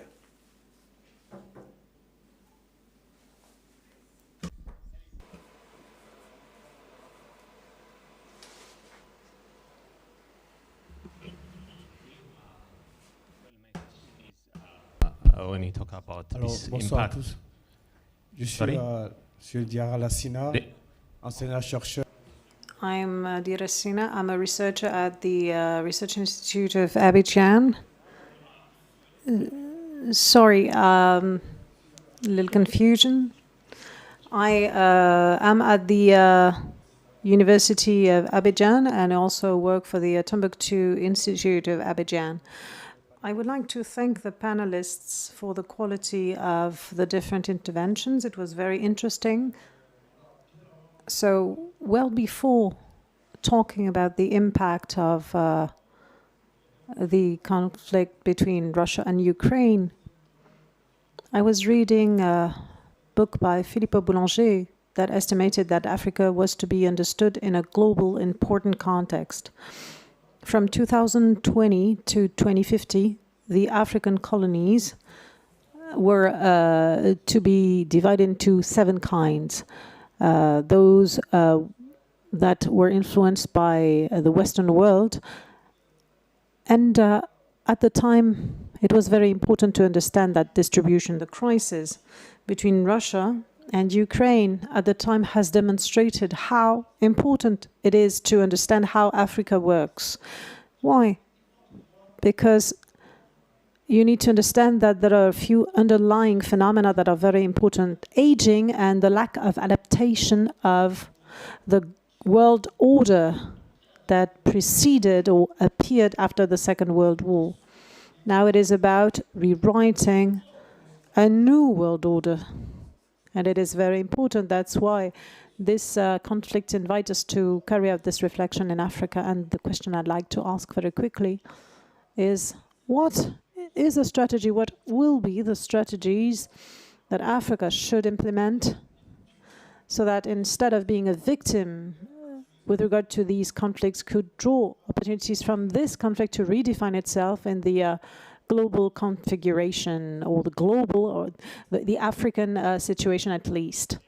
Thank you. I'd like to head over on to a colleague, and then we will head over on to this colleague in the front. I still haven't heard a lady speaking, so she will be invited too.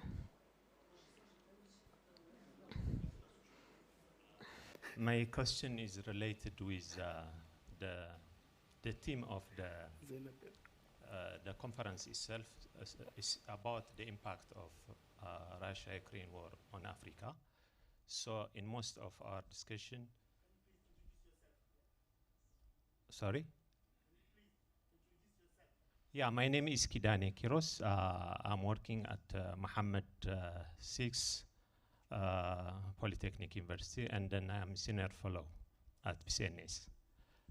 So when we discuss about this Russia-Ukraine conflict, and in terms of impact, especially in relation to Africa, most of our focus is, or concern is, on the disruption of the supply chain in terms of food, especially wheat, and disruption of energy supply.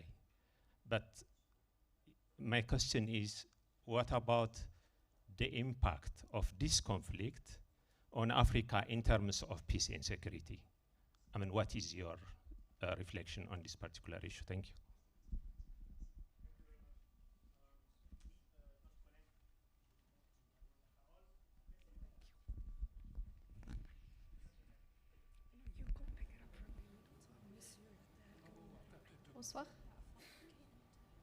Good evening. Good evening.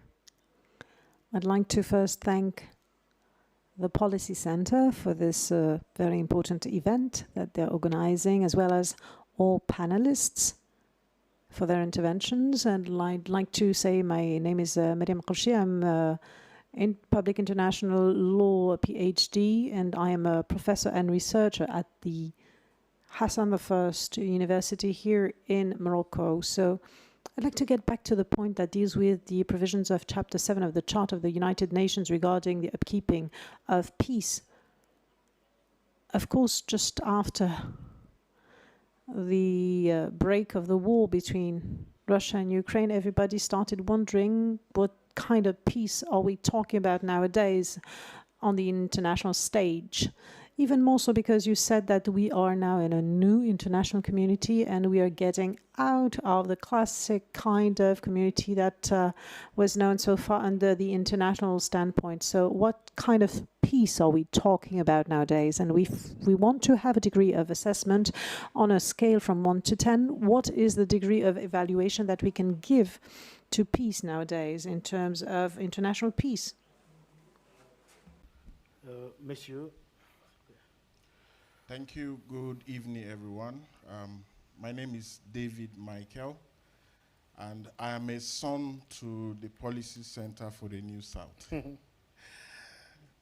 Because I'm one of the emerging leaders, old now, so I'm a son, and I'm proud to be home. So, 2 comments. First, it's about the impact on food security. Generally, I see this as an opportunity for Africa, so we shouldn't be worried at all. Thank you so much, sir, for mentioning that. It's an opportunity for us to become very self-reliant, to look at other alternatives. And we have them. We have the arable land, we have the population, we have everything to feed ourselves and even export. Where my concern is, and I'm very happy that there are so many generals here, is those arms finding their way into Africa and causing a lot of crisis. Already in the Sahel, when terrorists are caught, you find NATO arms with them, you find arms that were used in Libya and all of that. How do we stop these arms from getting into Africa to cause more crisis for those who are profiting from bloodletting and crisis around the world? Thank you. Merci beaucoup.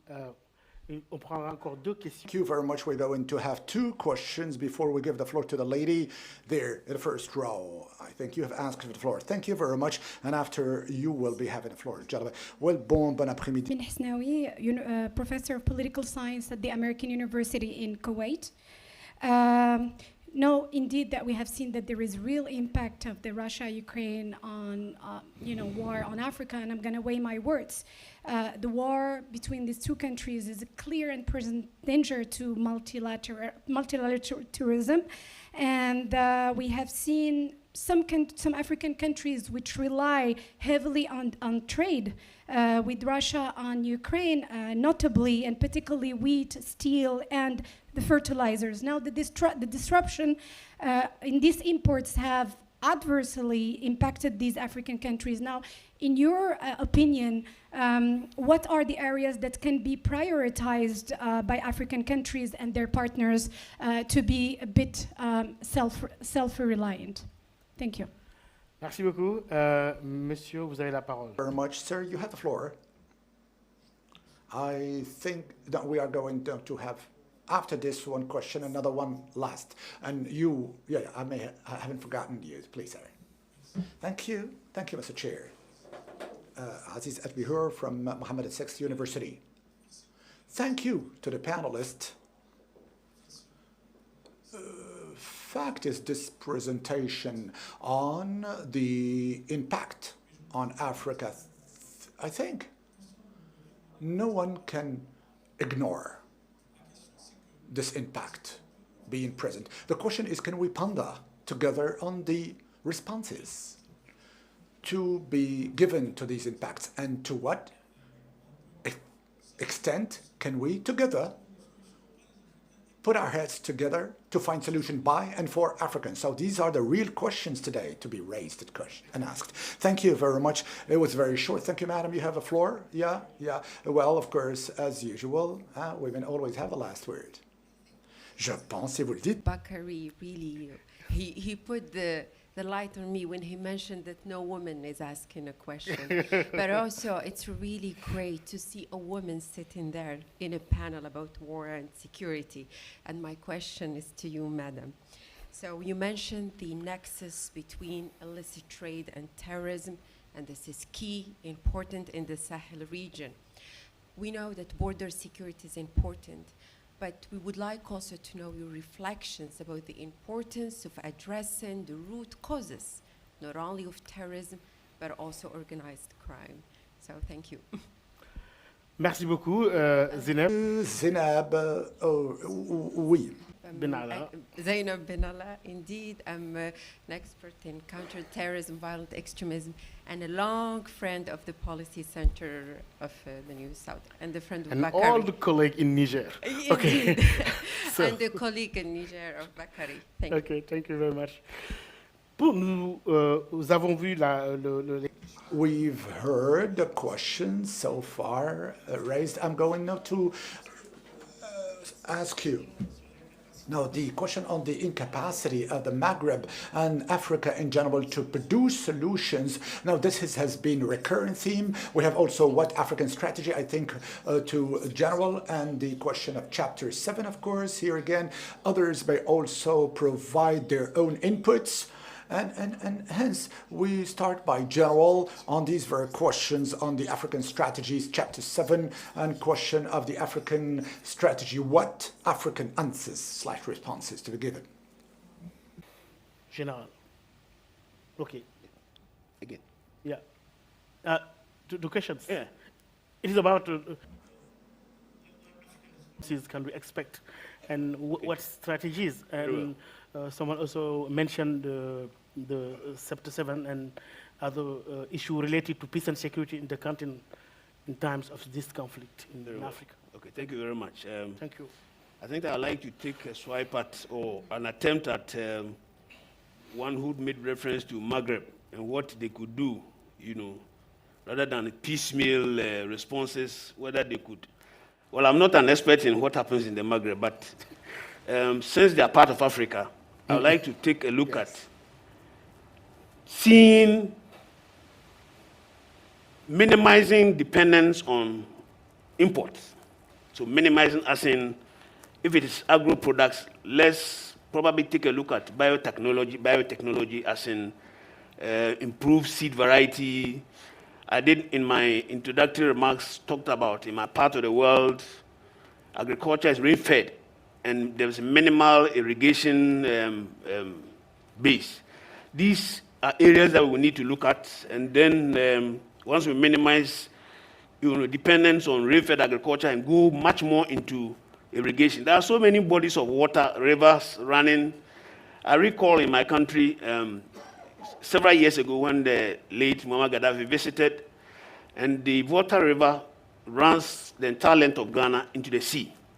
He got very close to the sea, and there was a major bridge. So he stopped and asked. He was driving by road from Ghana to Togo. He asked, where is this river body, this water going? And he was told it was flowing into the sea.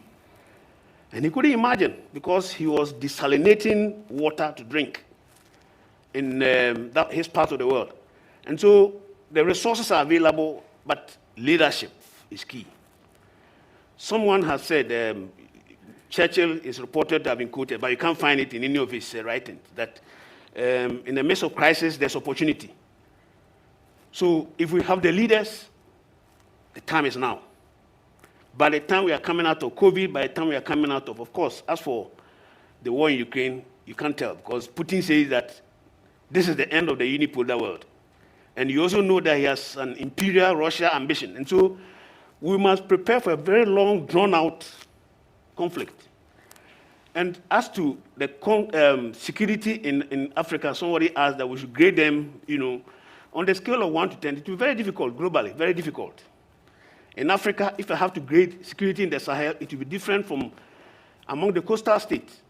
If you have to grade also in East Africa, it's quite different. But in Africa, if I have to grade, insecurity in the Sahel will be topmost. But you know, as well as I do, that insecurity in the Sahel, we know that they are gradually driving towards the coastal states. And if these ones link up with maritime insecurity, it's gone. Maritime trade is also gone. So this is what I have to say about. Okay, merci. You're talking about Chapter 7? Yes, about Chapter 7 and the ongoing conflict. Chapter 7 essentially has to do with peace enforcement. And I can imagine who is going to enforce peace in the backyard of Russia, in Ukraine. NATO itself, because UN Chapter 8 talks about regional arrangements. And if that should work, instead of UN going in, probably UN may give an approval for NATO, under Chapter 8 to do a regional arrangement. UN endorses it, but I have my doubt whether this is going to be a workable arrangement, and then Putin will sit by and watch NATO breathe over his neck, over the border. OK. Thank you very much. Je passe à l'autre série de questions auxquelles notre collègue Andrea pourrait répondre. Cette contestation d'une crise alimentaire qui va arriver, cet alarmisme, est-ce que ça se justifie? En tout cas, est-ce que tout le monde dépend du blé? Les autres ont d'autres possibilités et des alternatives? Est-ce que ça rejoint une question qui est posée ici? Pourquoi très souvent nos amis du Nord ont tendance à très rapidement internationaliser leurs querelles internes? Voilà.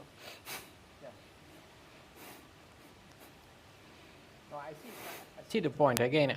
I will try to address this question or this issue as an analyst from the analytical point of view. Yes. It is true that according to data, Russia is a relevant producer at global level, but not among the first 3 or 4. And Ukraine is relevant as well, but not among the first, let's say, 8 or 7. The biggest producers are China, the European Union, India, etc. But these 2 countries are very relevant as far as the trade of food, wheat, is concerned. So a disruption of their supply of the world market is very relevant. There is also an indirect impact. We have to consider the importance for the political and for the stability at large in many countries, provided by the subsidized food. Bread is cheap in many countries, especially in North Africa, but not only in North Africa. And this is a fundamental and a very important component of the, let's say, social agreement between the leadership and the ruling leadership and the population. If you consider the impact, the combined impact of the scarcity of food, the credit crunch, so the reduced availability of international aid, etc., even if there will be enough food to buy, these countries, these states, won't be able to subsidize anymore basic food, which poses a great problem in terms of stability. So I don't think we can underestimate the wider impact. One single word about when Africa will regain sovereignty, starting from the Maghreb area, but I think it's wider. I believe in the principle African solution to African problem, no question. The problem here is to make a distinction between sovereignty and autarky. To be able to address independently its domestic or regional problem is extremely important. But to pretend to be isolated from the rest of the world, well, cannot work. Cannot work today, and for sure cannot work tomorrow. So my idea is to look for something, let's say, over the horizon in terms of solution. These are shared challenges, and we really need a shared solution. Security is one of these. So, security cannot be the outcome of a zero-sum game, referring also to Chapter 7 or Article 51 if you want. Security tomorrow cannot be but a shared security. And that's why we have to address in a shared way these issues. Okay. That's it. Merci beaucoup. Nous avons peu de temps, donc on va donner la parole à notre collègue Simao. Beaucoup de questions, quelques interpellations, parmi lesquelles une que j'ai reçue des réseaux sociaux, cette incompréhension du conflit et la manière dont on veut internationaliser le conflit, impliquer tout le monde. Internationalize the conflicts and involve everyone sometimes. And a question for me, which is just like a punchline, why international law does not apply to the superpowers? This is a question which was staged vis-a-vis the veto, and through the recent experience that we have had with NATO in Libya. I think if we come out from this room without really talking about it, we would be amiss. Since you're here, you're not a victim. But the question is to you. And this is a question by Zineb, so woman to woman. Yeah, please. No, you have the pressure of Zineb on my frail shoulders and on yours then. Thank you. Well, that's a good positive. The question from the social media is quite interesting. In fact, that why is it that international law does not apply to great powers? Well, international order is made of two things: law, international law and rules, but also hard power. And great powers run both, the international law and the hard power. So the rules apply to them whenever they want them to apply. And that's actually institutionalized in the UN Security Council, because a veto was given to the great powers to be able to set aside the rules whenever that's in their interest. We all agreed to those rules when the Second World War ended, and we considered that there was reasonability in the way great powers would run the world because there was an interest in them to do so in a reasonable way. And I think multilateralism is perhaps a good example of how reasonable policies resulted in many benefits for the United States, of course, and for European powers, which drove multilateralism, but also during the Cold War, even to the other side of the Cold War. The rise of China has been made through multilateralism as well. So, and African states have also transformed their non-aligned movement into a participation in multilateral forum with the creation of stronger institutions among African states. So there is room for contestation of the power that great powers claim for themselves. And so there was also an issue here today mentioning about the rise of middle powers and regional powers, let's say. The interlocution with those states is quite important because, and perhaps around the conflict of the Russia-Ukraine conflict, you see the role of Turkey, for instance, that is perhaps to the point. So engaging these middle powers in constructive policies is the hard part, perhaps, here to do. I would like to address some of the other issues, and I know we have little time, but the root causes of this instability, and also linking up to the question that we had from David Michael on the arms supply and how we should prevent them from getting into Africa.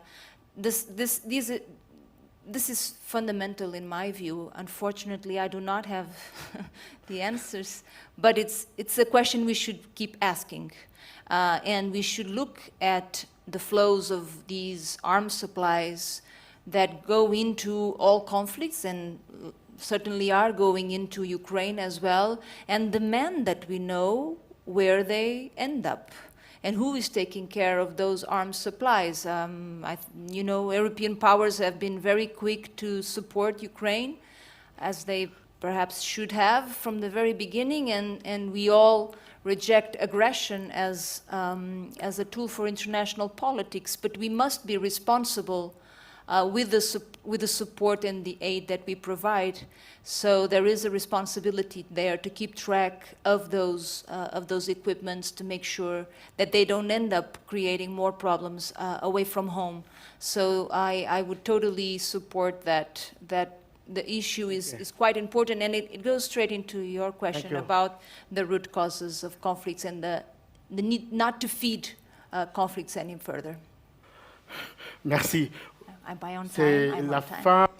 This marks the end. Those were some good final words. We had a question. I mean, I'm sure you'll be able to discuss it, my general, but I am tempted to give a minute of speaking time to the general. We have many colonels in the region, so when a general requests the floor, well, we are happy to give him these final words. So, my general, I'm sure that you can summarize this all in 30 seconds. 15 seconds. Microphone, please. Please introduce yourself. So I am the General Siddiqui Danoufi. I'm the commander of the Army from Canada. So with regards to the arms proliferation, this is definitely a topic that is very interesting to me. And so in this regard, as long as there will be the root causes of the conflict that won't be addressed, well, there will always be weapons.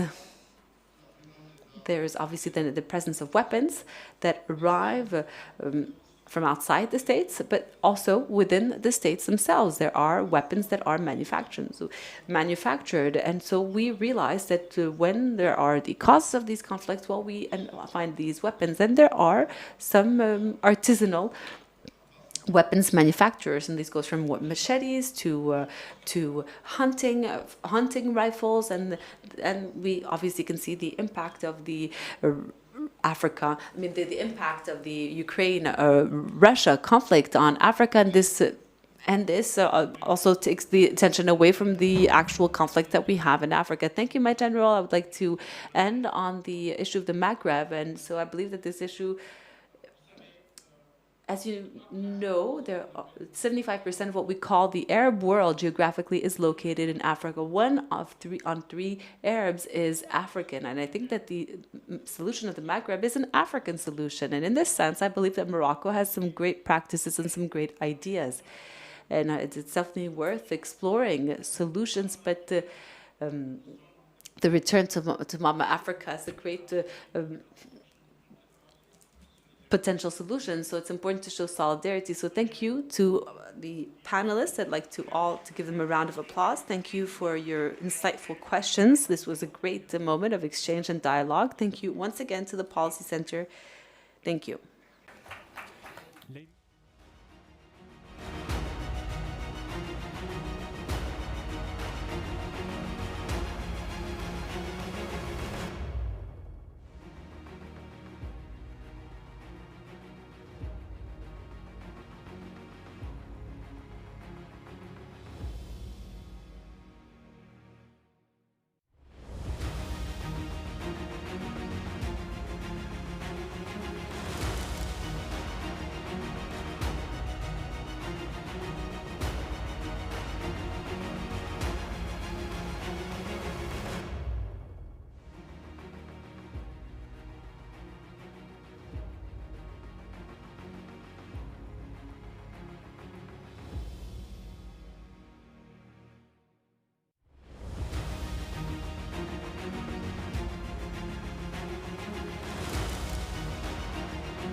in Africa.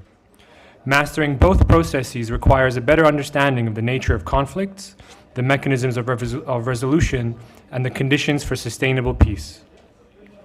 This panel will be shedding a light on these issues.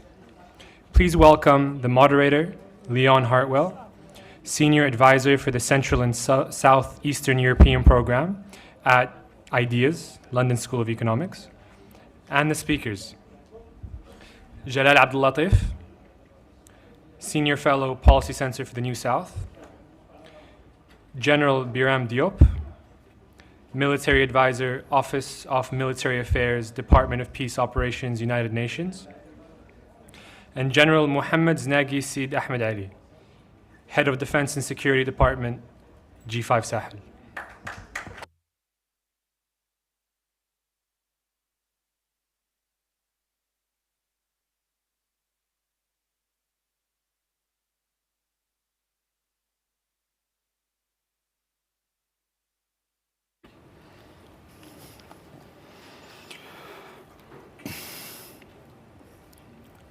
Ladies and gentlemen, welcome once again to the African Peace and Security Annual Conference. I'm Dr. Leon Hartwell. I'm with IDEAS, London School of Economics. Before we start, allow me to thank the Policy Center for the New South for inviting me to the table and for your high level of professionalism in organizing this event. For this panel, we will be focusing on conflict resolution and peace building in Africa. According to the latest Alert 2022 report, there were 32 armed conflicts reported in 2021, of which 15 occurred in Africa. That's nearly 47% of all cases. The report also identified 17 cases of serious armed conflicts that took place last year, most of which were located in Africa, including Cameroon, Ethiopia, Mali, Mozambique, Lake Chad region, the Western Sahel region, Central African Republic, DRC, Somalia, Sudan, and South Sudan. Last year, Africa was also the region with the greatest number of socio-political crises, 40 in total, followed by Asia with 24. The consequences of these socio-political crises were mammoth. For example, there were 4 successful coups d'etats in sub-Saharan Africa that led to the overthrow of governments in Mali, Guinea, Sudan, and Chad. In other words, 2021 marked the highest number of successful coups since 1999. Last year also witnessed a significant number of civilian victims, including attacks against medical staff and against hospital infrastructure, practices that are in violation of humanitarian law. The report also noted widespread use of sexual and gender-based violence against civilians by state and non-state armed actors. Now, according to the UNHCR, by the end of 2020, there were 82.4 million forcibly displaced people worldwide. Nearly a third of those people live in Africa. That said, it is vital to continue to talk about conflict resolution and peace building, as those issues are at the heart of the ongoing debate on security and development in Africa. To discuss this very important issue, I'd like to welcome 3 very distinguished panelists. First of all, allow me to welcome on my left Mr. Jalal Abdellatif. He's the Senior Fellow at Policy Center for the New South and Senior Social Policy Advisor for Gender and Poverty with the UN Economic Commission for Africa. Welcome. Secondly, I'd like to welcome General Biram Diop. He's the military advisor in the Department of Peace Operations at the United Nations. He's held a very distinguished career in the Senegalese military, including as Chief of the General Staff of the Senegal Armed Forces, and he was promoted Air Force General in 2021. Welcome. Last but not least, I would also like to welcome General Mohammed Znagi Sid Ahmed Ali. He's currently Defense and Security Expert at the G5 Sahel. He has also had a very distinguished career in the military, including as Inspector General of the Armed Forces and Security before he was admitted to the reserve in 2014. Now, I'm going to start with General Diop, if you don't mind. My first question to you is, could you tell us more about the nature of different conflicts in Africa and what that entails regarding to choosing conflict resolution mechanisms? Thank you, General. Merci beaucoup. Thank you very much. First, let me thank our Policy Center comrades for the New South for their generous invitation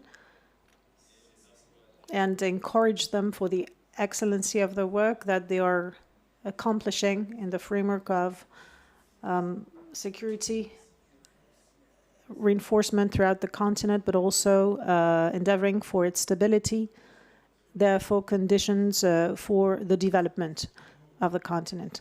This is always an excellent thing, to create conditions that are going to enable people to gather, people coming from different landscapes, backgrounds, in order to exchange on concerns that are their own, namely in the sector of security. This being said, it is even more important since security is a field in which there's a high volatility, so things change very fast. It is therefore very important for us to get together on a regular basis so that we can update what we know, what we are doing, and our knowledge of security realities, and agree on roadmaps. Having said that, getting back to your precise question, as we agreed not to be too lengthy in our answers, and since the people who preceded me already spoke very much in detail of the security conflicts and the sources of conflicts, I would like to add something without being redundant. I do believe that Africa does not much suffer from interstate conflicts. If we look back at history, since the times of the independence, we didn't have very much, and we need to thank God for that. But it doesn't mean that we don't need to get prepared for those events that might happen, because interstate conflicts are very often surprising because they're internal. If they were not surprising, we could prevent them. And therefore, we shouldn't be so naive as to think that they will not happen. Having said that, we do not have too many of these. Those we suffer from are rather intra-state, not interstate, but intrastate. And if we look at the situation, we easily realize that within our countries, one of the main sources for conflicts is getting more and more connected to politics. These are essentially political concerns, and I'd like to explain myself. Very many times in our countries, whenever we want to renew the political leadership, we find ourselves in a very violent crisis, and sometimes even in civilian war, with hundreds or thousands of casualties sometimes, because the renewal of the political class, in fact, should be the change of powers, but sometimes it's a sort of a jubilation for those who are willing to change the people in power. But those who are in power, they want to vote for the same ones and to re-elect them. But it's a source, a very heavy source of conflict. So we have realized in the past decades that we've been suffering from many conflicts between the different communities, ethnic communities, essentially. This happened with practically 1 million casualties not very long ago, if you remember. Conflicts between communities that have different kinds of activities, economic activities, namely. Farmers and breeders, very many times. Conflicts between communities that do not have the same religion, This is less frequent, but we have suffered from those kinds of conflicts whenever the fact to belong to a certain religious group in a community could be a source of insecurity.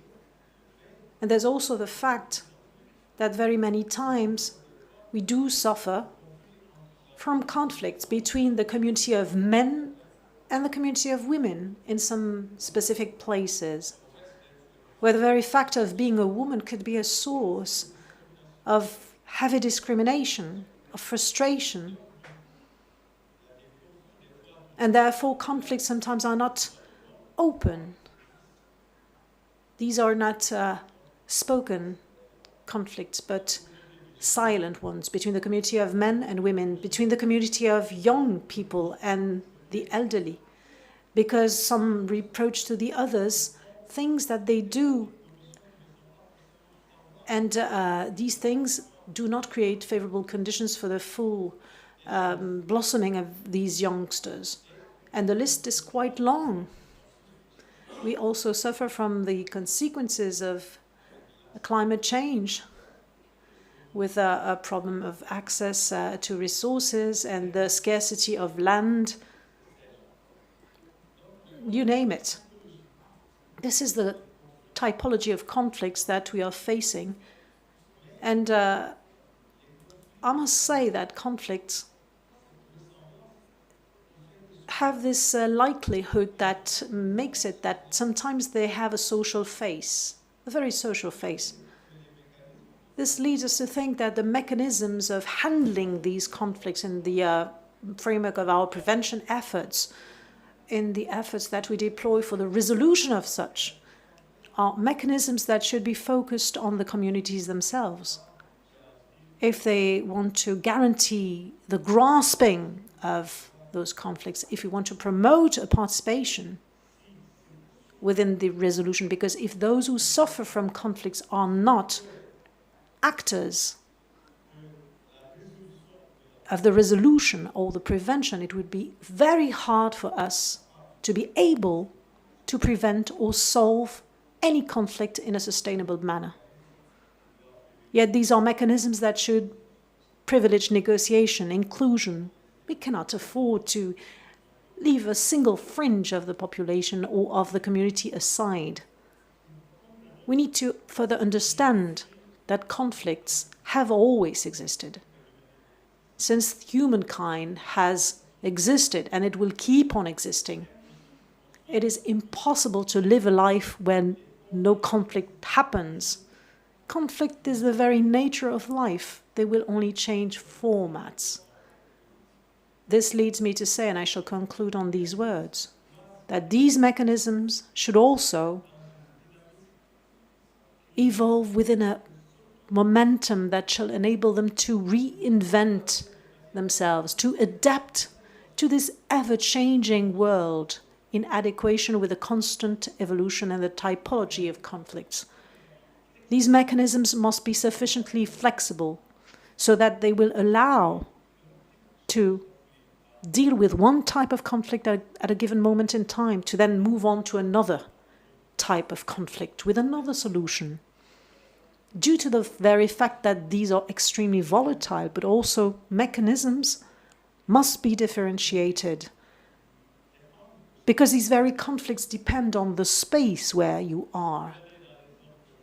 If you go to the coastline and you want to talk about the difficulties that are connected to populations of the desert because they are worried about coastal erosion, it could not be understood.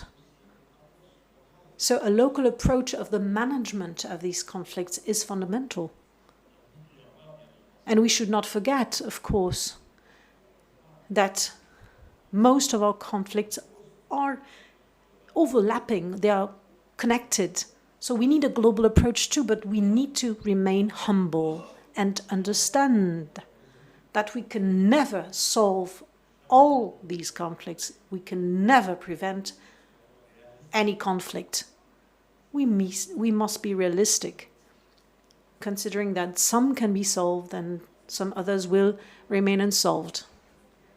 And thank you very much for giving me this opportunity. Thank you. Thank you, General. Appreciate you opening our panel for us with those words also. I'm going to piggyback on what you said. You mentioned earlier that conflicts are inevitable, so how we manage it becomes the key question. So I'm going to ask this question to General Znagi. Could you talk to us a little bit about the peace and security architecture in the African Union, with a particular emphasis on the Peace and Security Council? How efficient is the PSC, and what are the main challenges? Thank you, General.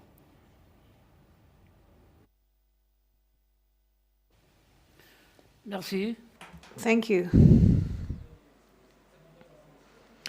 Before I start, I'd like to, of course, thank the Policy Center for the New South for their very kind and repeated invitations that they have sent to me to be a panelist in all their conferences. It is not only in order just to be thankful for this invitation itself, but I'd like to thank the Policy Center because I'm coming here to take part to a panel to contribute, but also to learn a lot. And every time I have come, I thought that preparing too much sometimes doesn't work, because after I heard what my predecessors said, I had to change what I was about to say today. So this brings me to thank once again the Policy Center as well as the Kingdom of Morocco for their kind invitation, and to my colleagues who came from far and wide to listen to us, but also to contribute to our information about the issue of the moment. You asked me the situation of the peace and security architecture and the situation of peace in Africa within the African Union. You know that keeping peace and security is one of the first missions of the United Nations and of the Security Council, and this is why they have been created further to the Second World War. And the United Nations created mechanisms of intervention that are supposed to act in case of blockages of political mechanisms or negotiations that would fail in the ground.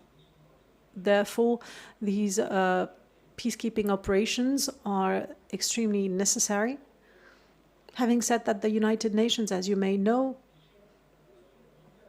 they operate at global scale, and very many regions of the world are not of interest for everyone, and contributing countries are not very, interested in sending troops everywhere if the area is very far and, extremely remote and are not at the center of their concerns. So this role of peacekeeping is granted to regional organizations, smaller sized organizations, very many times under the control and the supervision of the United Nations, and sometimes with the contribution of the United Nations. So let's get back to Africa. As you know, the African Union is the successor of the organization of the African Unit, the OIA. It was created at the times of the independence and has a great merit, as General Job said it beforehand. The conflicts that we witness in Africa are not interstate, but intra-state conflicts, internal conflicts. So this is why we should thank this organization for its very principle of non-intangibility of the borders. It's one of the very first principles that was mentioned at the organization of this African Union, and it preserved our countries of many evils and problems between the states. But this did not suffice to eradicate internal conflicts, intra-state conflicts. Hence the importance when the African Union was created to create a body to take care of these conflicts, because there were very many. When you look at the African map, there are very many conflicts in Africa, in the different states, and we can say that today Africa is a multitude of missions of peacekeeping. If you look at peacekeeping missions in Africa, some are held by the United Nations, maybe 7 or 8. For the African Union, there are also several, but there are very many missions of peacekeeping in Africa nowadays.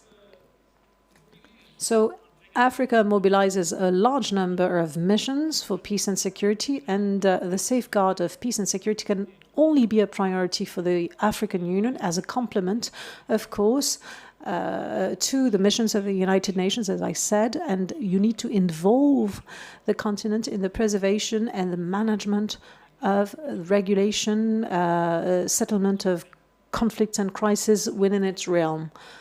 And this leads me to talk about the tool that the African Union developed to take care of this mission. It's called APSA. It's the Peace and Security Architecture of the African Union. It is based on a central decision-making body, which is the Peace and Security Council. This Peace and Security Council, in addition to this council, there are also analysis mechanisms and evaluation mechanisms that work for this council. And it's also based on the Council of the Wise and the Continental System of Early Warning. We have the APSA itself that is based and supported by an early warning system, and the Council of the Wise Men for decision-making processes. Now, the Peace and Security Council became the decision-making body and conflict settlement body within the African Union, and aims to promote within the AU and equip it with a reaction capacity to conflicts and crises that happen on the continent, and has equipped itself with an early warning system in charge of analyzing the situation. And in the Council of the Wise Men, they are in charge of evaluation and providing responses to the African force that is supposed to react and act in case of such situations in the field. So do not wonder about the operationality of the African force, because this is a regional force that is pre-positioned. Each group is somewhere located in Africa. There are some economic regional organizations, and each one of them is in charge of preparing a brigade to pre-position it until it becomes active in an area or in Africa in general. But we must realize that some regions in Africa cannot even agree on any brigade that should be formed or whatever, but we still manage to shape up this force and be active in some conflicts. Now, talking about this force, it is a brigade per regional organization. It's an economic regional organization, and it's a multidisciplinary contingent that could be deployed anywhere in Africa, and it follows the logics of cooperation between the Organization of the United Nations and the African Union for a better complementarity and a very good support between both organizations. General Command Committee is responsible for the Peace and Security Council for any military and security-related issues. So the Continental Early Warning System has an observation and control center enabling to collect and analyze these data. And it is made up of observation and regional control units that are in the different economic regional observation units. And the Council of the Wise that I mentioned beforehand is made up of 5 African personalities recognized because they have contributed to peace and security in Africa. It is a body that acts before the deployment of a force and strives to avoid such deployment throughout mediation, dialogue, and political actions. This is what I can tell you so far about the global architecture without getting too much into the detail of such architecture of peace and security of the African Union. Thank you. Thank you, Chair. Some more specific questions for sure, but thank you for your words. Now I'm going to turn to Mr. Jalal Abdellatif. I'm going to ask you a very difficult question because I'm going to ask you to look into the crystal ball How do you think the Russia-Ukraine war will impact on stability on the continent, and specifically on conflict resolution? And I'm asking this question especially given that we've been talking about how there's this interplay between the United Nations and the African Union, and then of course a lot of decisions related to peace and security relate to the UN Security Council, where there's tremendous amount of tension at present. Thank you. Thank you, Mr. Moderator. I also would like to join my colleagues in the panel in thanking the Policy Center for the New South and inviting me to be part of this 6th edition of the PASCO. Well, let me start the answer by giving you a symbolic points. March 2, the emergency resolution of the UN on Russia will always be remembered, will be a significant date that will always be remembered. Who voted, who abstained? It's not what the number of countries that have voted or not voted, but it is symbolic significance for the continent. And that is, I will not talk about the war as say of Ukraine and Russia war, but it is consequence to the continent. It happening in 2022. The post-Cold War jubilation and optimism, I think, is going to go through a new risk. So I'd like to talk about a risk in the future for the continent. The issue of conflict management resolution was largely, for the last 20, 30 years, shifted to the ownership, African ownership. You have seen the reform in the African Union, a new convention, the plethora of institutions has been created, the security architect, what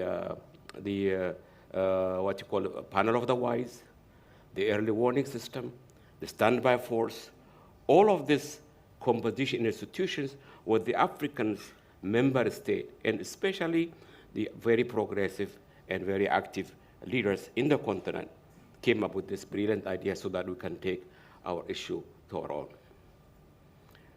According to Ambassador Cohen in his book, before Cold War, post-Cold War, during the Cold War, mediation and conflict resolution were largely external. But the last 20 years, it has shifted to the continent, and then there has been significant success in making progress in making conflict management. But Ukraine and Russia war also came at, we had a new phenomena in the continent about new conflict, as opposed to the traditional conflict of ethnicity, ideology, territory, border, geography. There was cybersecurity issue nobody discusses. There is new mercenaries, private sector security firm operating in the continent. There are new players in the continent that have emerged in assuming the American absence. Turkey, Qatar, UAE, Saudi Arabia, etc. These new players has been basically started a new type of proxy wars that has complicated peace resolution in the continent.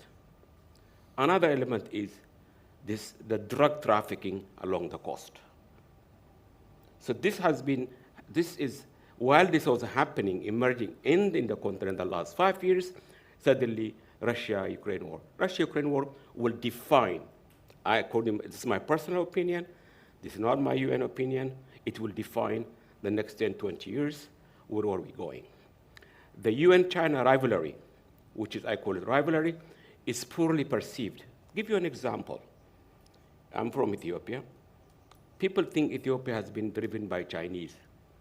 Someone in London School of Economics have done a dissertation looking into breakdown of is China really determining the industriality of Africa in Ethiopia? Over 80% of the Chinese in Ethiopia are private sector, not state-driven. So the whole fear or what's called Asia pivot, what have you, on China is also misplaced and exaggerated. Another collateral damage, globalization is under attack. Globalization created jobs, increased wages, created jobs in the advanced countries, in third world countries. Suddenly, now it's under siege. Who will be the first victim? I think proportionally, Africa will have the collateral damage because of this US-China rivalry, if it's not been managed well. In the key areas also, now the whole demographic dividend, China, Africa's youth, Africa has the largest rare earth materials, cobalt, what have you, fossil fuel, gas. This will be tampered with multinationals in collaboration with the new superpowers. Let me stop here. So much. Thank you. All right, let's turn back to General Diop. You mentioned earlier, and I like that you distinguished between interstate and intrastate conflicts, because there are different implications with regards to conflict resolution for some of those conflicts. Now, the issue is that often intrastate conflicts are evaluated through unitary lenses, in the sense that we assume that the answer to end those conflicts lies with the unitary state as if it operates in isolation, and what happens in the region doesn't matter. Why is it so important to find regional solutions for conflicts in Africa, especially intrastate conflicts? Thank you. Merci beaucoup. Thank you very much. It's true that earlier I mentioned the fact that most of our conflicts unfolded within our states. But this doesn't mean by any means that they are limited to our states. It is also important for us to be aware of the necessity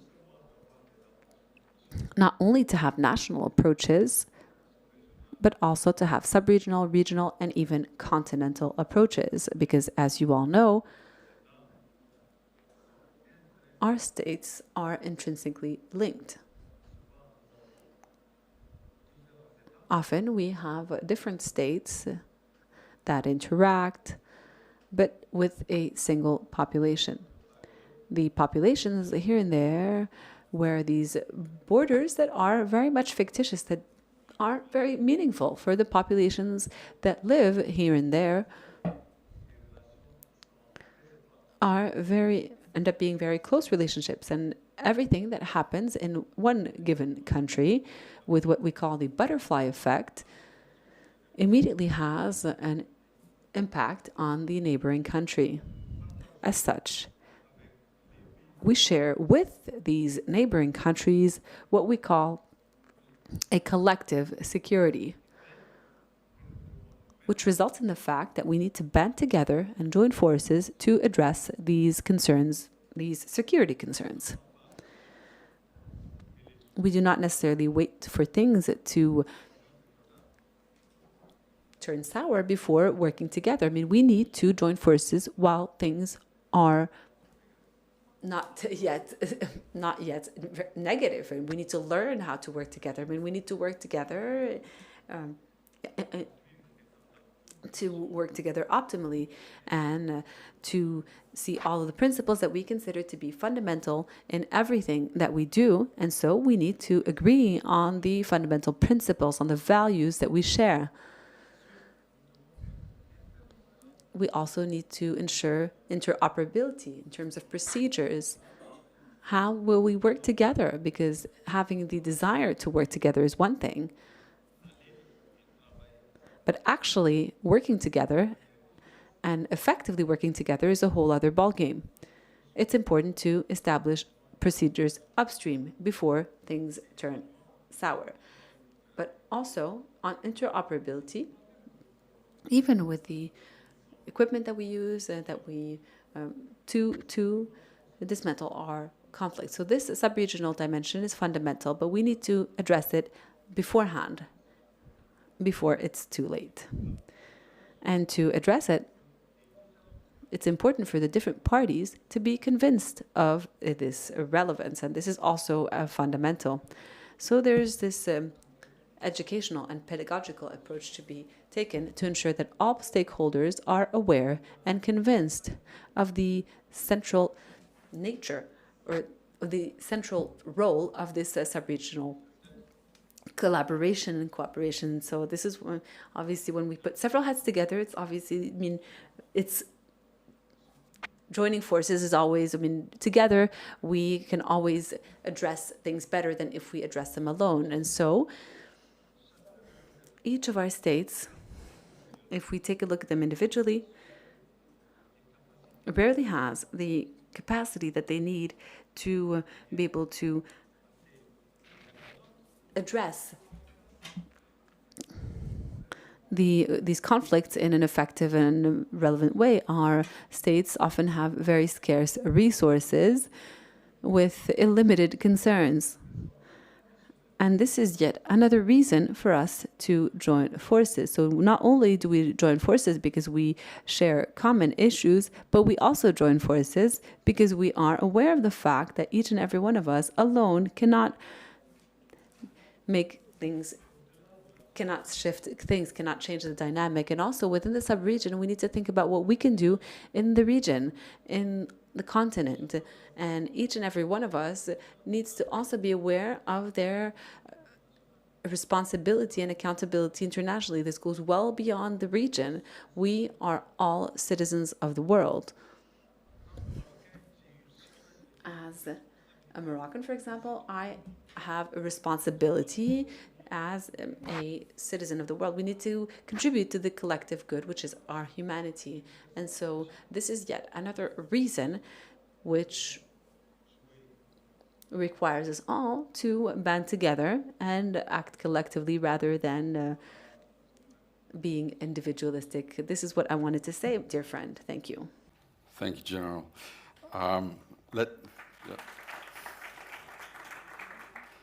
Get a hand clap every time. All right, let's go to General Znagi again. And we heard what General Diop said about the importance of regional organizations in dealing with conflict situations. Now, I know you've done a lot of work and thinking on ECOWAS as well as on the West African Economic and Monetary Union. How do we ensure that those bodies play complementary roles to the African Union rather than promoting unhealthy competition in relation to conflict resolution? Thank you.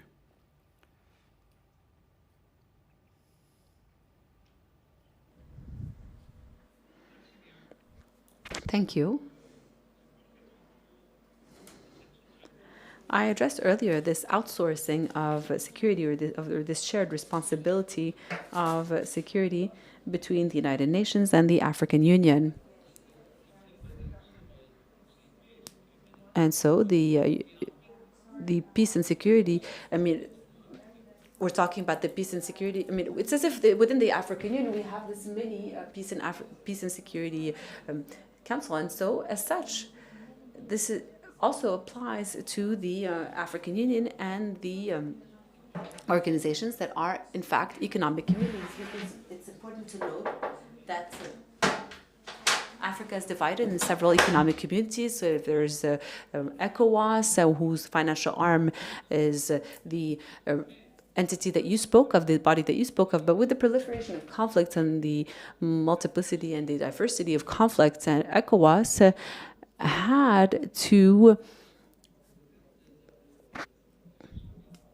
also tackle conflict management, and this is something that was also handled with the African Union, also with the creation of the West African Brigade of ECOWAS, which is part of the African forces. For the standby forces, and which are in fact one of the most qualified, in my opinion.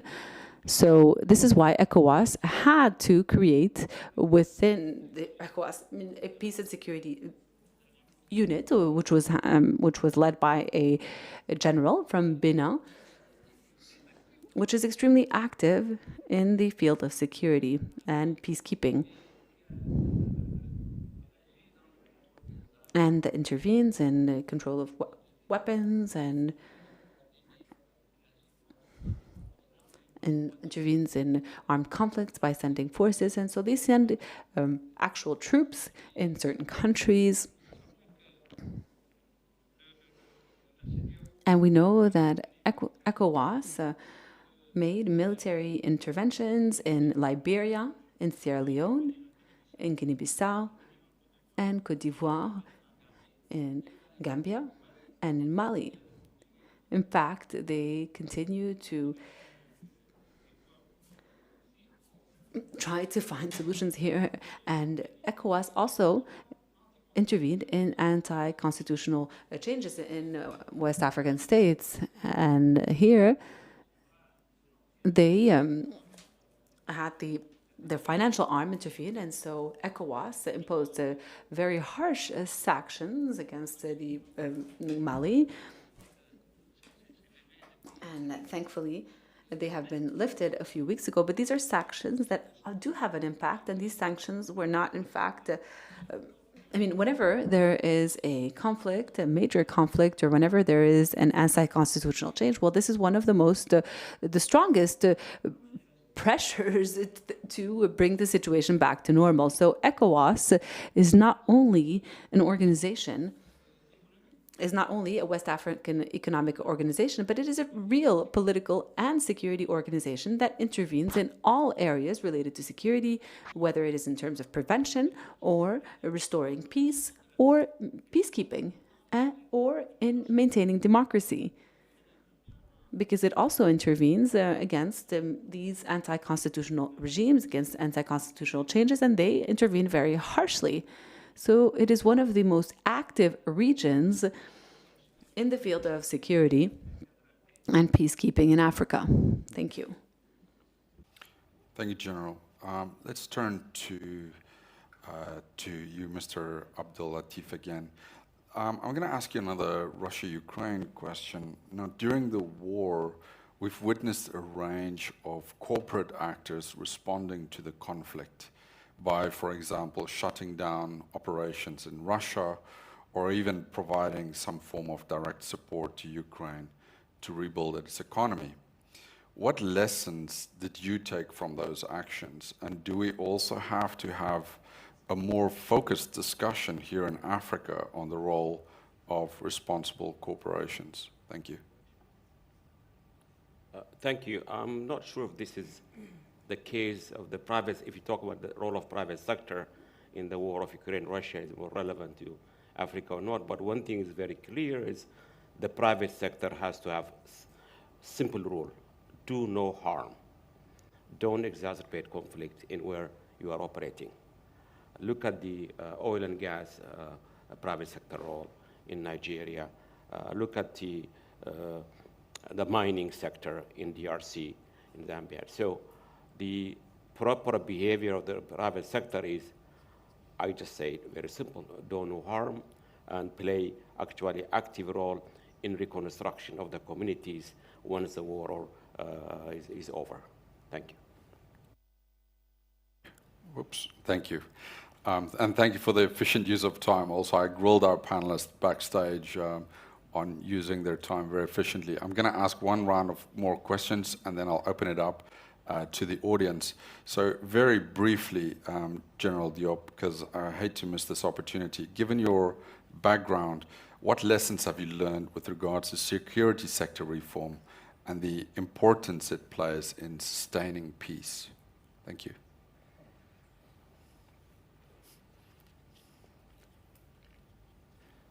Merci beaucoup. Thank you. So I mentioned earlier that the complexity of conflicts that we are faced with today causes us to mobilize all stakeholders, all of the available energies in our respective societies. But the role of the security sector in managing our conflicts remains very important, because the security sector is composed of security technicians, if I may say, security experts.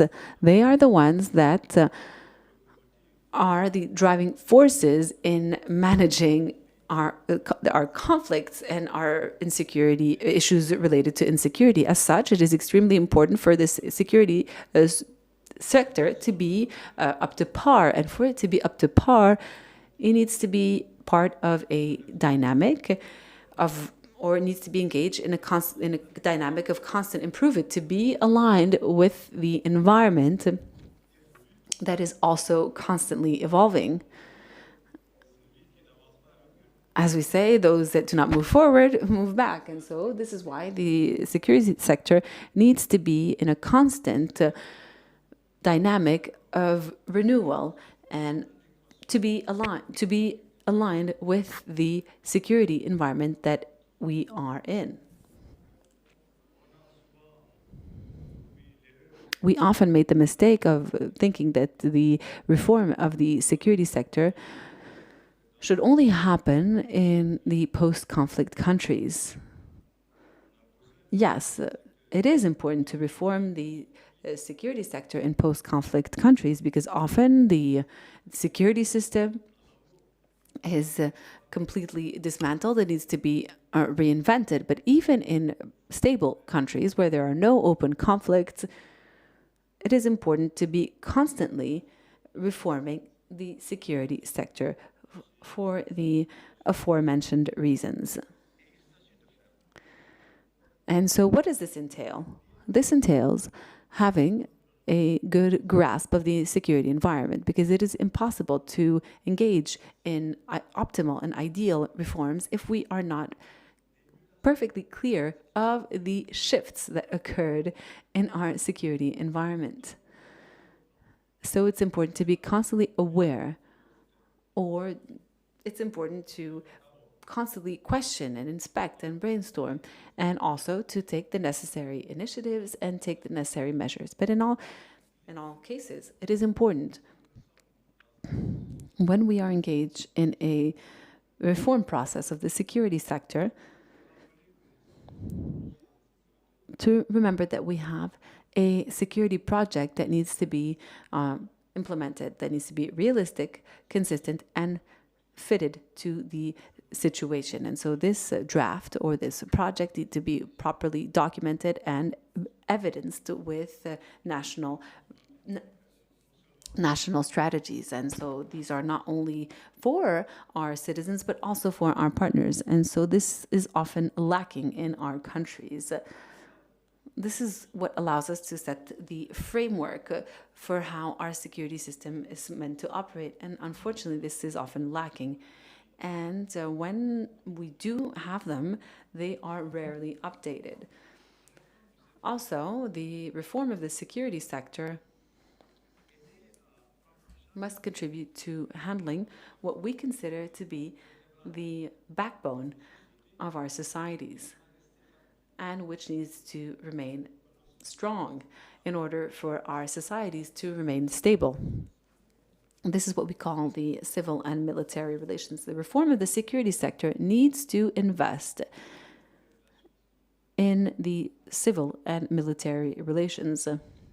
So we generally, in the military, we generally refer to, our Klozovic, who is a reference for us. And so he said that all of our societies can be divided into three parts. There's one part that's represented by the state, and we're not talking about the state as the government, but the state in its political and legal organization, and the populations, all of the populations, and the military. And so the interaction between these three entities is absolutely fundamental. It needs to be a positive, constructive, and respectful interaction to ensure for there to be a sort of complicity between these three entities. And if there is this atmosphere of respect, of complicity, well, necessarily this society will be kept at a minimum. And so the reform of the security sector needs to invest in the consolidation of the civil and military relations. This is absolutely fundamental as well. And also in the state of mind, I mean, we that are security technicians, to stop considering that we are full-fledged citizens or that are separate citizens, or we should not think that we are above the layman. And so this is something that we've inherited from the colonization, the colonial era, during which the security sector was the weaponized arm of these colonial forces. And the role of security was to put down any attempt from society to contest and so they just continued to do what they can. They just continued acting just like they did during the colonial era. And this is why for several years after the independence of African countries, and this is why we had this multitude of coup d'etat and whatnot, because these political leaders were convinced that they were above the citizens. And so this is what I wanted to add on the reform of the security sector. Thank you very much. Thank you, General.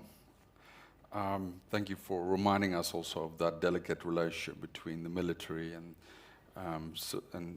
society in general, and the importance of the security sector, not only making war, but also keeping the peace. Let's turn to General Znagi again. Given your background and expertise, can you tell us a little bit about the G5 Sahel, or the Group of Five Sahel? Just for our audience members, it was established in 2014 and consists of Burkina Faso, Chad, Mali, Mauritania, and Niger. The G5S, of course, strives to promote regional security and cooperation. How well has the G5S done in terms of promoting conflict resolution and stability, and where are the gaps? Thank you. Very brief.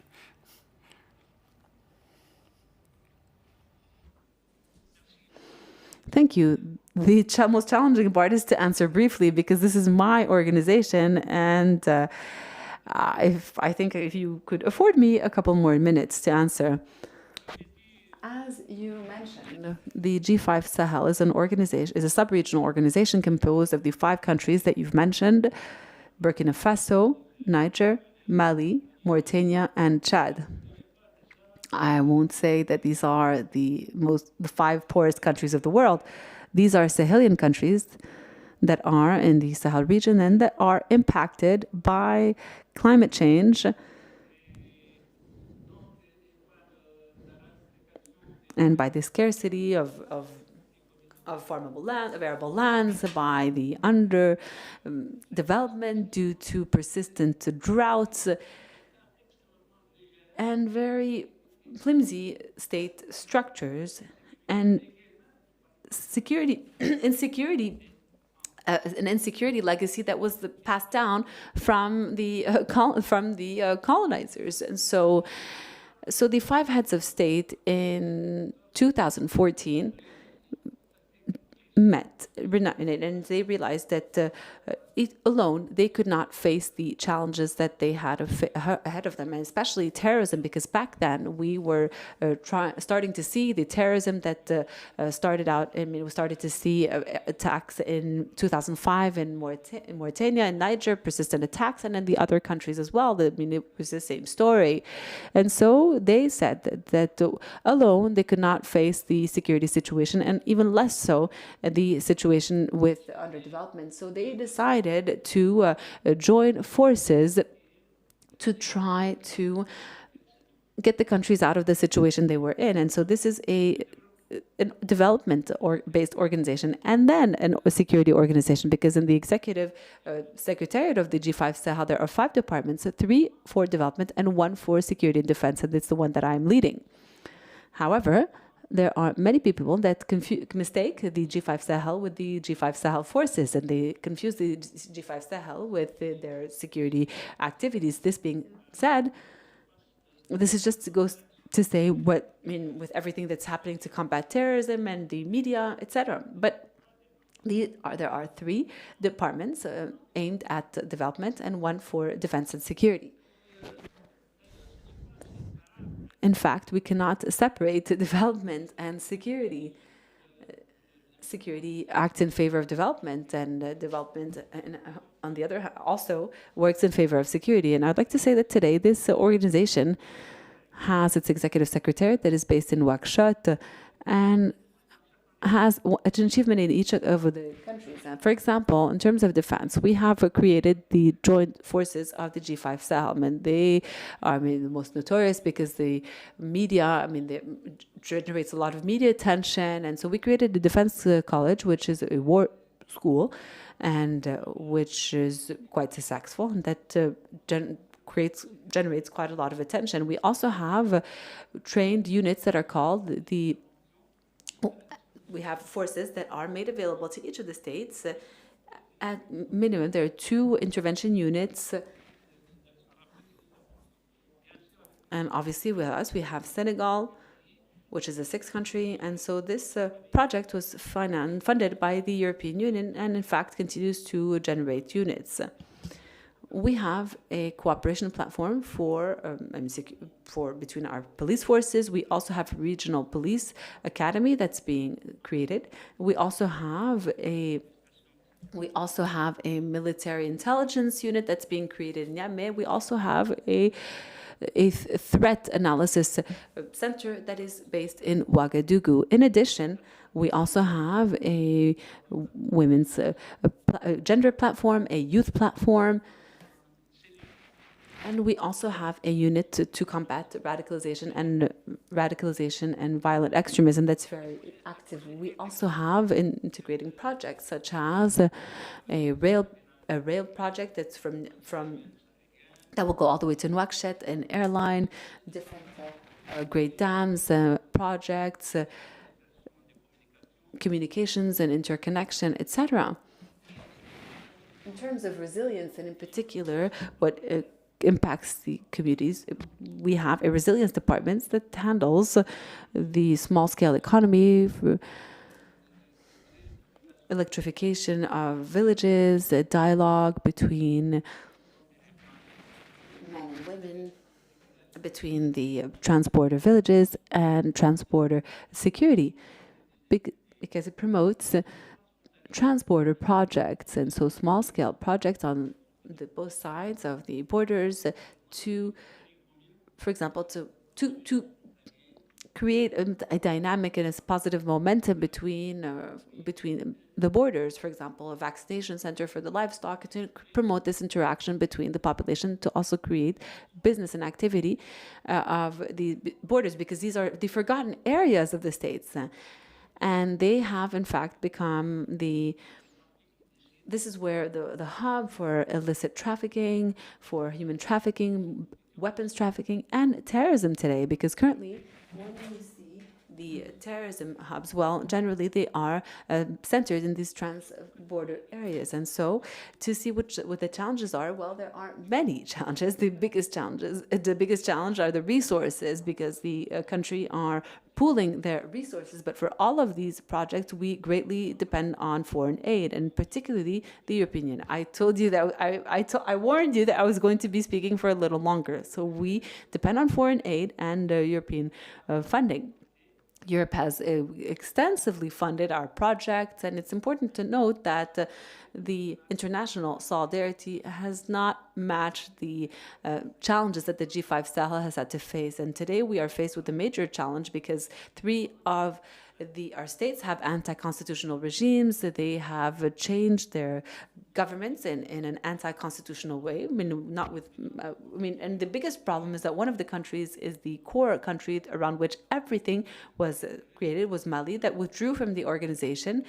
And let's hope that it's only for the time being, but its natural place is within this organization. And I believe that the political will of the current leaders is very strong to maintain the organization because its role in peacekeeping in the region and especially development is necessary. Thank you. Thank you, General. I can hear you're very passionate about that. Unfortunately, our time is very short, so I'm going to ask a question to you, Jalal, but I'll ask our organizers just with the microphones. I don't know where the microphones are. If you can start heading to people with questions. The questions have to be very, very short because I don't want to keep anyone from dinner. Otherwise, we'll have fist fighting. There's one there, one here in front. Do we have someone on this side? There, over there, please. 3. Okay.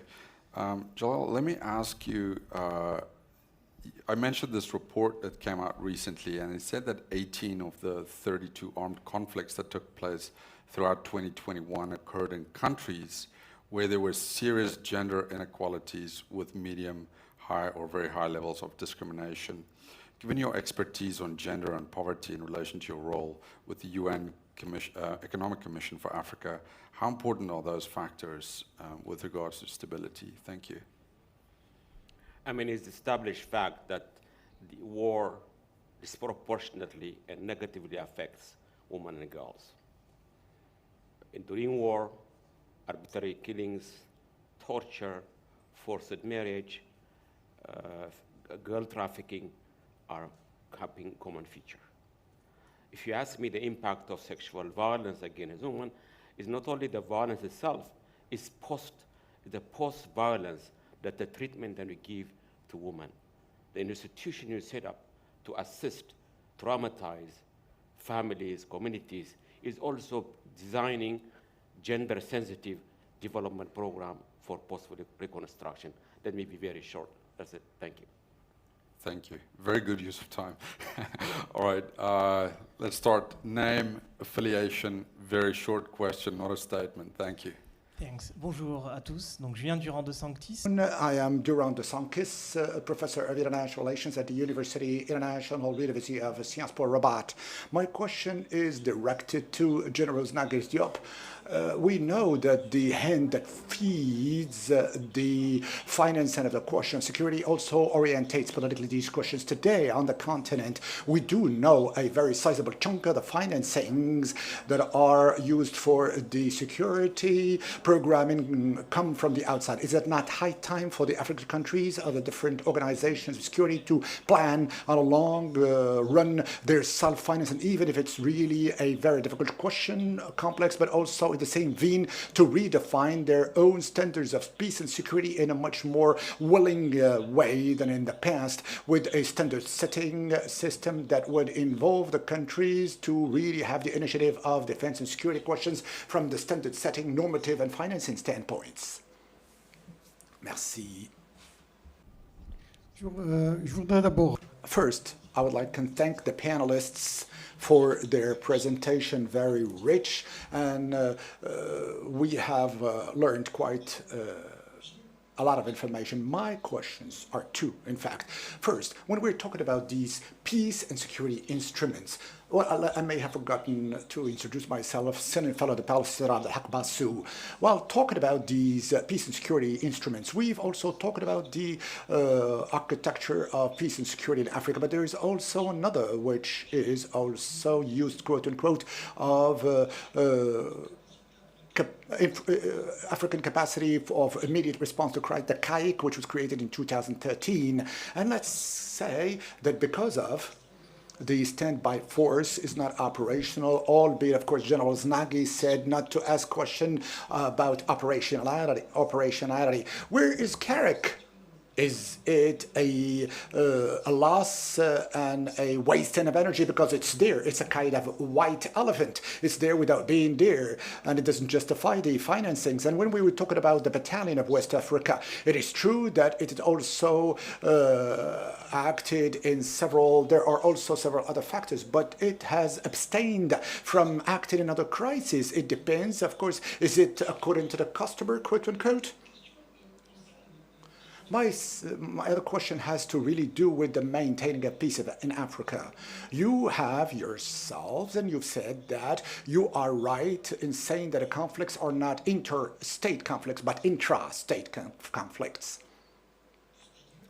In other words, either terrorism or separatism in most cases, because you military staff, you are qualifying that as insurrectional conflicts, into which the military responds by counter-insurrectional. Is it not time to really change the mindset of these peace maintaining, and of course, which came in the spirit of maintenance?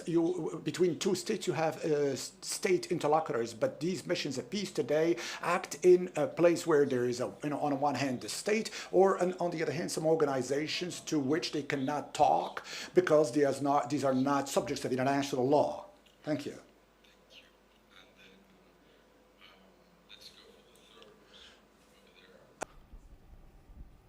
Right there in front. Thank you.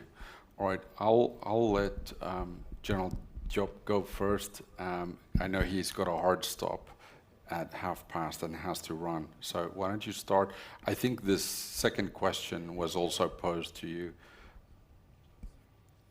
Why don't we take the third question and respond to all of them at the same time, if you don't mind? Yes. Let's do that. Sure, thank you. My name is Fatima and I'm from UNDP, the regional office in Addis.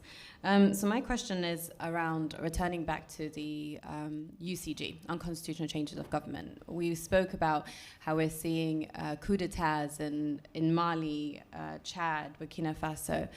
And here, the military played the critical role in aiding also the coup d'etats in certain instances on behalf of the citizens. So in your interventions, you guys spoke about politics and military, the need for military reform as well, the efficiency or not of sanctions, as well as the relationship between civilians and military. So my question is, and specifically because I have two generals on the panel, is what were the security failures in these instances, in the coup d'etats in the Sahel? Also, how can the military also play a critical role in terms of resolution and reconciliation moving forward? And my final point, directed at General Eli, is what is also the G5 Sahel doing, given that 3 of the countries are within the states, and we know that ECOWAS has sanctioned, but what else is the G5 Sahel doing in response to UCG? Thank you. Great questions. All right. General Diop, let's start with you.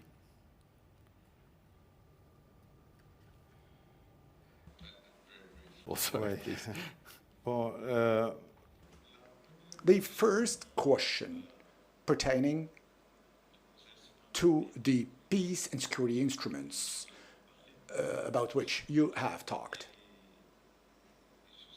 And I fully concur with what you've said, that is to say, the duplication of instruments of peace and security, which at the end of the day does not add any value to what we are undertaking on the security terrain, to my modest opinion, must be avoided. We should abstain from so doing. I think that if we do have instruments that are relevant, pertinent from a theoretical standpoint, we need to give them substance and to see to it that such instruments be able to really reach the objective set for them. There is such a multiplication of instruments that at the end of the day certainly are maybe counterproductive and use the already scarce resources available. It does not make it possible to solve the questions of insecurity to which we are being confronted. Now, the peacekeeping is at a juncture today, is at a crossroads. In other words, if you recall, from the very beginning, you would recollect that we wanted to solve problems between states because we were coming out of 2 world wars.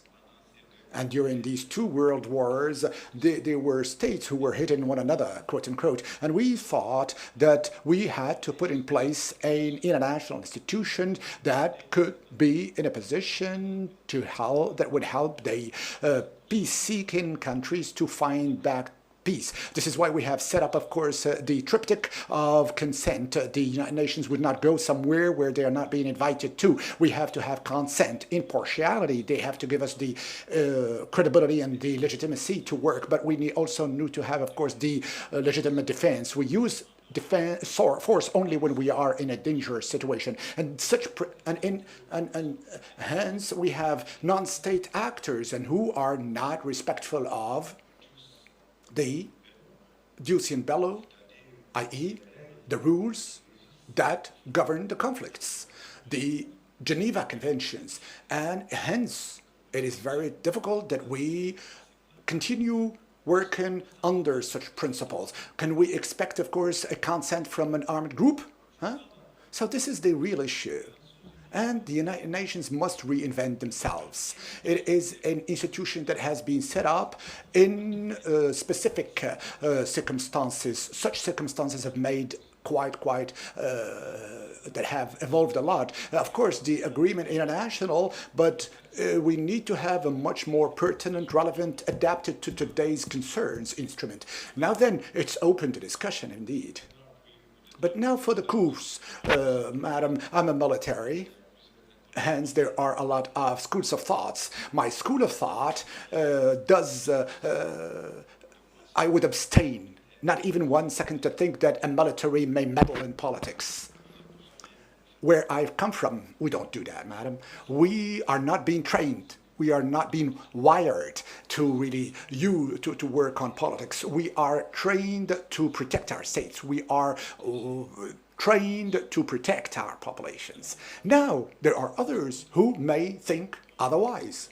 But I would, with all due respect, there too. And countries are also different countries. Histories are also being different. Cultures and realities are also being different. But I can only talk for my own behalf and for on behalf of the country where I hail from. From my country, the military have nothing to do whatsoever with the politics. The military, from morning till dusk, from dawn to dusk, try to build their capacity, to strengthen their capacity so that one day when they are needed to protect the territory, the population, that they live up to the task and that the populations not be frustrated of its performance or ill-performance. So this is what I could say on the coups, and this only commits myself and the country that I represent. So, of course, that's important. Merci. I'm being a little bit unfair to you because I have to go.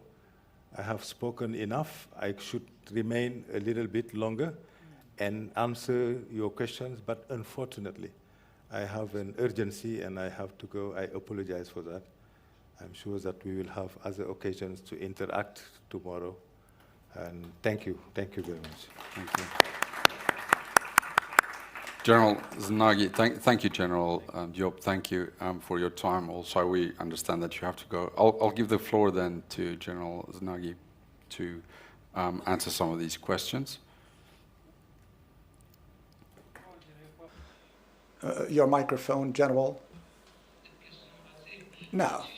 Yeah, of course, I would like you to listen to what I'm saying. Of course, the Marabout was under the tree, in the shade of the tree, and he's enough. He's been quite prolific on that question. I would not really venture. I will now talk and respond to the question on finance, and someone have put forth a question on the finance and activity of peacekeeping in Africa.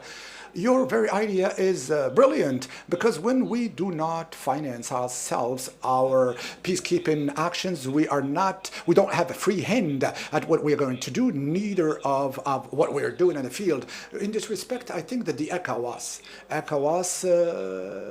is quite ahead on the other organization, and I also know that the ECOWAS has decided about an amount to be factored out from the finance of all our exports of our countries to finance peace and security within ECOWAS countries. With respect to the Euro-African Union, needless to say that even the financing of the very operation of the African Union is at 70% coming from the outside of the African Union. So let's not expect anything anything to change. Maybe some ideas hailed from here or there from bigger countries. It hasn't come to maturity. So we have put a lot of good things in such a short period, and which is now at a standstill because we cannot ask the 5 poorest countries of the planet to finance out of their pocket, and the international assistance and aid have stopped, and also with the Ukraine war, and the European attention has been elsewhere than on Africa and ECOWAS. On financing, yes, I wouldn't add to APSA and the CAREC. The general group has extensively catered for those. Now, change the mindset of the missions, the peacekeeping missions. He's also touched on it, but currently MINUSMA is in the doldrum. On the one hand, there are states. On the other hand, there are terrorist movements. There are rebel movements or independentist movements, separatist movements. But MINUSMA is really in the doldrums, in a real problem and dire straits. The solutions, he said, that there should be a reform of the United Nations to find a new way of maintaining peace, at least in Africa. Diop said. Someone asked a good question. What's the G5? Yeah. Sister from UNDP. I think it was UNDP and yourself, madam. Yes, you did. Okay, what does the G5 do with 3 non-constitutional systems or regimes? I think the G5, the G5's calling is not to react to the change of regimes, because the G5 is a small organization and it's mostly ECOWAS that did act, because it does have the wherewithal and the means and the competence to act in these fields. The G5 does not have competence to do, nor does it have the means and the resources. Since Mali has left, even Mali has not been threatened by the G5. Mali hasn't even been mentioned. It hasn't been mentioned that there is a non-constitutional change in Mali. It's been sanctioned by the CDA, by the ECOWAS, but in response to that, it came out from G5 and not ECOWAS. So as you can see the conundrum here. So the G5 can do nothing. It's a very fresh, young, very sensitive, poor organization, one that is looking for itself. And today we are in an institutional crisis. We cannot convene a summit of heads of states, not even ministers, and all our bodies are now stopped and curbed by the outing of the Mali, and also the way in which these regimes are acting, which are busy with the policies in their countries. I'm not going to try to give a pitch for the anti-constitutional changes. They make it, and when they make it, you have to live with it. Let's hope it doesn't happen everywhere. Thank you. Thank you, General. Let's hope it doesn't happen everywhere, indeed. On that note, I'd like to thank all 3 of our panelists. Let's give them a warm thank you for their contributions. I know we need more time to discuss this, but I've been warned that we're a few minutes over, and I don't want to stand between you and your dinner. I don't know if there's anyone from the center who would like to make an announcement about dinner arrangements, but from my side, thank you again to all 3 of our panelists. I'd like to also thank the Policy Center for New South for organizing this remarkable event, and I'm looking forward to spending time with all of you. Thank you.